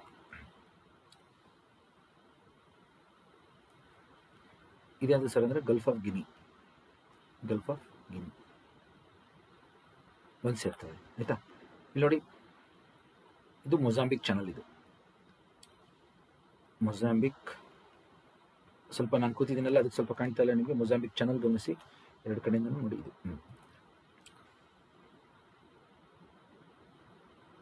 ಎಕ್ಸಾಂಪಲ್ ಏನು ಮಾಡ್ತಾರೆ, ನಾವು ನದಿ ಕೊಟ್ಟು ಎಲ್ಲಿಗೆ ಹೋಗಿ ಸೇರ್ತಾ ಇದೆ ಅಂತ ಕೇಳ್ತಾರೆ. ಕಟಂಗ ಭಾಗ ಏನಿದೆ ನೋಡಿ, ಕಟಂಗ ಭಾಗ, ಕಟಂಗ ಪ್ಲಾಟು ಇದು. ಕಟಂಗ ಪ್ಲಾಟುವಿಂದ ಕಾಂಗೋ ನದಿ ಉತ್ತರಕ್ಕೆ ಹೋಗುತ್ತೆ, ಉತ್ತರಕ್ಕೆ ಹೋಗ್ತಾ ಇದೆ ನೋಡಿ ಕಾಂಗೋ ನದಿ. ಈಕ್ವೇಟರ್ನ 2 ಬಾರಿ ದಾಟ್ತಾ ಇದೆ ನೋಡಿ. ಒಂದ್ಸರಿ ಇಲ್ಲಿ ಹೋಗ್ತಾ ಇದೆ, ಮತ್ತೆ ಮೇಲೆ ಹೋಗಿ ಕೆಳಗೆ ಬರ್ತಾ ಇದೆ ನೋಡಿ. ಹಾಂ, ಆಮೇಲೆ ಹೋಗಿ ಇಲ್ಲಿ ಅಟ್ಲಾಂಟಿಕ್ ಸೇರುತ್ತೆ ಕಾಂಗೋ. ಇದಾಯಿತು. ಹಾಗೆ ಜಾಂಬೇಜಿ ನದಿ ಹುಡ್ತಾ ಇದೆ ನೋಡಿ ಕೆಳಗಡೆ. ಜಾಂಬೇಜಿ ನದಿ ಕಟಂಗವಾದ ದಕ್ಷಿಣಕ್ಕೆ ಹುಟ್ಟಿ ಈ ಕಡೆ ಬರುತ್ತೆ, ಇಲ್ಲಿ ಮೊಜಾಂಬಿಕ್ ಹೋಗಿ ಸೇರುತ್ತೆ. ಮೊಜಾಂಬಿಕ್ ಚಾನಲ್ ಇಂಡಿಯನ್ ಓಷನ್ಗೆ ಸೇರುತ್ತೆ. ಹಾಗೆ ಲಿಂಪೋಪೋ ನದಿ, ಈ ಲಿಂಪೋಪೋ ನದಿ ಸೌತ್ ಆಫ್ರಿಕಾದಲ್ಲಿ ಹುಟ್ಟುತ್ತೆ ಸ್ನೇಹಿತರೆ. ಇದು ಮಕರ ಸಂಕ್ರಾಂತಿಯನ್ನು 2 ಬಾರಿ ದಾಟುತ್ತೆ. ಮಕರ ಸಂಕ್ರಾಂತಿ ಅಂತ ಗೊತ್ತಾಯ್ತು ಎಲ್ಲರಿಗೂ, ಟ್ರಾಪಿಕ್ ಆಫ್ ಕ್ಯಾಪ್ರಿಕಾನ್ನ 2 ಬಾರಿ ದಾಟ ನದಿ ಇದು ನೋಡಿ. ಹಿಂಗೆ ಇಲ್ಲಿ ಹೋಗುತ್ತೆ ಮಕರ ಸಂಕ್ರಾಂತಿ, ಇಲ್ಲಿ 23.5 ಡಿಗ್ರಿ ಸೌತ್ 2 ಬಾರಿ ದಾಟುತ್ತೆ. ಲಿಂಪೋಪೋ ನದಿ ಸೌತ್ ಆಫ್ರಿಕಾ, ಇನ್ನೊಂದು ಮೇಲೆ ಹೋಗಿ ಬೋಟ್ಸ್ವಾನಾ ಮತ್ತು ಜಿಂಬಾಬ್ವೆ ಮಧ್ಯೆ ಗಡಿ ಕೂಡ ನಿರ್ಮಾಣಗೊಳ್ಳುತ್ತೆ. ಹಾಗೆ ಕೊನೆಯದು ಆರೆಂಜ್ ನದಿ ಈ ಕಡೆ ಹೋಗಿ ಅಟ್ಲಾಂಟಿಕ್ ಸೇರ್ತಾ ಇದೆ ನೋಡಿ. ಈ ಕಡೆ ಮೇಲ್ಗಡೆ ನಮೀಬಿಯಾ ಮತ್ತು ಸೌತ್ ಆಫ್ರಿಕಾ ಮಧ್ಯೆ ಗಡಿಯಲ್ಲಿದೆ, ನಮೀಬಿಯಾ ಮತ್ತು ಸೌತ್ ಆಫ್ರಿಕಾ ಮಧ್ಯೆ ಗಡಿಯಲ್ಲಿದೆ. ಆಯಿತಾ, ಸೊ ನಾವು ಕಟ್ಕೊಳ್ಳಿ. ಎಷ್ಟೊಂದು ನದಿಗಳಿದೆಲ್ಲ, ಇಷ್ಟೊಂದಿನ ಮಾಹಿತಿ ಇದೆಲ್ಲ ಅಂತೆಲ್ಲ ನಾನು ಸಮಯ ತೊಗೊಂಡು ನಿಮ್ಗೆ ಹೇಳ್ಕೊಡ್ತಾ ಇದ್ದೀನಿ ಸ್ನೇಹಿತರೆ. ಇದು ನಿಮಗೆ ಇವತ್ತು ಕಷ್ಟ ಆಗ್ಬೋದು, ಆದರೆ ನಿಮಗೆ ಎಲ್ಲ ಪರೀಕ್ಷೆಗಳು ನಾನು ಹೇಳ್ತೀನಲ್ಲ, ನೀವು ಇಷ್ಟು ಸುಲಭವಾಗಿ ಉತ್ತೀರ್ಣರಾಗ್ತೀರಾ ಈಗ ಅಂದರೆ ಇಷ್ಟೇ ಅನಿಸ್ಬಿಡುತ್ತೆ ನಿಮಗೆ. ಸೊ UPSC ಅಂತ ಪರೀಕ್ಷೆಗಳನ್ನ ನೀವು ತೊಗೋಬೋದು ಇವಾಗ. ಸೊ ಆದಷ್ಟು ನೀವೆಲ್ಲರೂ ಹೆಚ್ಚಿನ ಸಂಖ್ಯೆಯಲ್ಲಿ ಸ್ನೇಹಿತರಿಗೆ ಹೇಳಿ ನನ್ನ ತರಗತಿ ನೋಡ್ಲಿಂಗ್ ಮಾಡಿ. ಓಕೆ, ನನಗೆ ಅದೇ ಒಂದು ಮುಖ್ಯ ಉಡುಗೊರೆ ಆಗುತ್ತೆ ನಿಮ್ಮಿಂದ, ಗೊತ್ತಾಯ್ತಲ್ಲ. ಸೊ ಕರ್ನಾಟಕದಲ್ಲೇ ನಾನು ಅತಿ ಹೆಚ್ಚು ವಿದ್ಯಾರ್ಥಿಗಳಿರುವಂಥ ಒಬ್ಬ ಬೋಧಕನಾಗಿ ಆಗಬೇಕು ಅಂತೇಳಿ ನನ್ನ ಆಸೆ ಸ್ನೇಹಿತರೆ. ಸೊ ಇದೆಲ್ಲ ನೋಡಿ ಗಮನಿಸಿ. ಹಾಗೆ ನಮೀಬಿಯಾ, ಸೌತ್ ಆಫ್ರಿಕಾ ಗಮನಿಸಿ ಸ್ನೇಹಿತರೆ. ಇಲ್ಲಿಂದ ನಮಗೆ ಚೀತಾ, ಭಾರತಕ್ಕೆ ಚೀತಾ ಯಾವ ದೇಶದಿಂದ ತಂದರು ಅಂತ ಕೇಳ್ತಾರೆ. ನಮೀಬಿಯಾಯಿಂದ ಮತ್ತು ಇವಾಗ ಸೌತ್ ಆಫ್ರಿಕಾದಿಂದ. ನಮೀಬಿಯಾದಿಂದ ಚೀತಾಗಳನ್ನ ತಗೊಬಂದ್ವಿ ನಾವು ಕಟ್ಕೊಳ್ಳಿ. ಚೀತಾ ಎಲ್ಲಿಂದ ಬಂತು ಅಂತ ಕೇಳ್ಬಿಡ್ತಾರೆ, ಆಯಿತಾ. ನಮೀಬಿಯಾ ದೇಶ ಮತ್ತು ಸೌತ್ ಆಫ್ರಿಕಾ ಕಟ್ಕೊಳ್ಳಿ. ಹಾಗೆ ಅತಿ ಹೆಚ್ಚು ಖನಿಜಗಳಿರುವಂಥ ರಾಷ್ಟ್ರಗಳನ್ನ ನಾನು ಇಲ್ಲಿ ಕೊಟ್ಟಿದ್ದೀನಿ ಒಂದು ಚಿತ್ರದಲ್ಲಿ. ಇನ್ನೊಂದು ತರಗತಿಯಲ್ಲಿ ನಾನು ಇದನ್ನು ಕವರ್ ಮಾಡ್ತೀನಿ. ಇವತ್ತಿನ ತರಗತಿ ತುಂಬ ದೊಡ್ಡದಾದ್ದರಿಂದ ಇವತ್ತು ಸಾಕು. ಬರೀ ನೀವು ಏನು ನೆನಪಿಟ್ಕೊಳ್ಳಿ ಅಂದರೆ, ಲಿಥಿಯಂ, ಅತಿ ಹೆಚ್ಚು ಲಿಥಿಯಂ ಸಿಗೋದು ಜಿಂಬಾಬ್ವೆ ನೆನಪಿಟ್ಕೊಳ್ಳಿ. ಸೌತ್ ಆಫ್ರಿಕಾ ಮತ್ತು ಜಿಂಬಾಬ್ವೆನಲ್ಲಿ ಅತಿ ಹೆಚ್ಚು ಲಿಥಿಯಂ ಸಿಗೋದು ಜಿಂಬಾಬ್ವೆ ನೆನಪಿಟ್ಕೊಳ್ಳಿ. ನಾನು ಯಾಕೆಂದರೆ ದಕ್ಷಿಣ ಅಮೆರಿಕದಲ್ಲಿ ಲಿಥಿಯಂ ಟ್ರಯಾಂಗಲ್ ತೋರಿಸಿದೆ, ಗೊತ್ತಾಯ್ತಲ್ಲ, ಅರ್ಜೆಂಟೀನಾ ಮತ್ತು ಬೊಲಿವಿಯಾ, ಚಿಲೆ. ಅದೇ ಥರ ಆಫ್ರಿಕಾದಲ್ಲಿ ಎಲ್ಲಪ್ಪ ತುಂಬ ಲಿಥಿಯಂ ಸಿಗುತ್ತೆ ಅಂದರೆ ಜಿಂಬಾಬ್ವೆ. ಯಾಕೆಂದರೆ ಕೇಳ್ತಾರೆ ಅದನ್ನು, ಆಯಿತಾ ಸ್ನೇಹಿತರೆ. ನೋಡಿ, ಇವತ್ತಿನ ತರಗತಿಯ ಕೊನೆಯ ಹಂತಕ್ಕೆ ಬಂದಿದ್ದೀವಿ ನಾವು. ಸೊ ತಮ್ಮೆಲ್ಲರಿಗೂ ಗೊತ್ತಿರೋಂಗೆ ನಾನು ಎಲ್ಲ ಜಾಗ್ರಫಿ ಮತ್ತು ಪರಿಸರ ಶಾಸ್ತ್ರವನ್ನು ಸಂಪೂರ್ಣವಾಗಿ ಬೋಧನೆ ಮಾಡಲಿದ್ದೇನೆ. ಹೆಚ್ಚಿನ ಸಂಖ್ಯೆಯಲ್ಲಿ ನೀವು ನಿಮ್ಮ ಸ್ನೇಹಿತರಿಗೆ ಹೇಳಿ ನನ್ನ ತರಗತಿಯನ್ನು ಮಾಡಲಿಂಗ್ ಮಾಡಿ ಸ್ನೇಹಿತರೆ. ಸೊ ಆಮೇಲೆ ಎಲ್ಲ ಪರೀಕ್ಷೆಗಳಿಗೂ ನಾನು ನಿಮಗೆ ಸಹಾಯ ಮಾಡ್ತೀನಿ. ಸೊ ದಯವಿಟ್ಟು ಅತಿ ಹೆಚ್ಚು ಸಂಖ್ಯೆಯಲ್ಲಿ ನೀವು ಸ್ನೇಹಿತರನ್ನ ಮತ್ತು ನಿಮ್ಮ ಫ್ರೆಂಡ್ಸ್ಗಳನ್ನ ಸಬ್ಸ್ಕ್ರೈಬ್ ಮಾಡಿಸಿ ನನ್ನ ತರಗತಿಗಳನ್ನ ಸಂಪೂರ್ಣವಾಗಿ ನೋಡಿ ಸ್ನೇಹಿತರೆ. ಇವತ್ತಿನ ತರಗತಿಯನ್ನು ಮುಕ್ತಾಯಗೊಳಿಸ್ತಾ ಇದ್ದೀನಿ. ನಮಸ್ಕಾರ.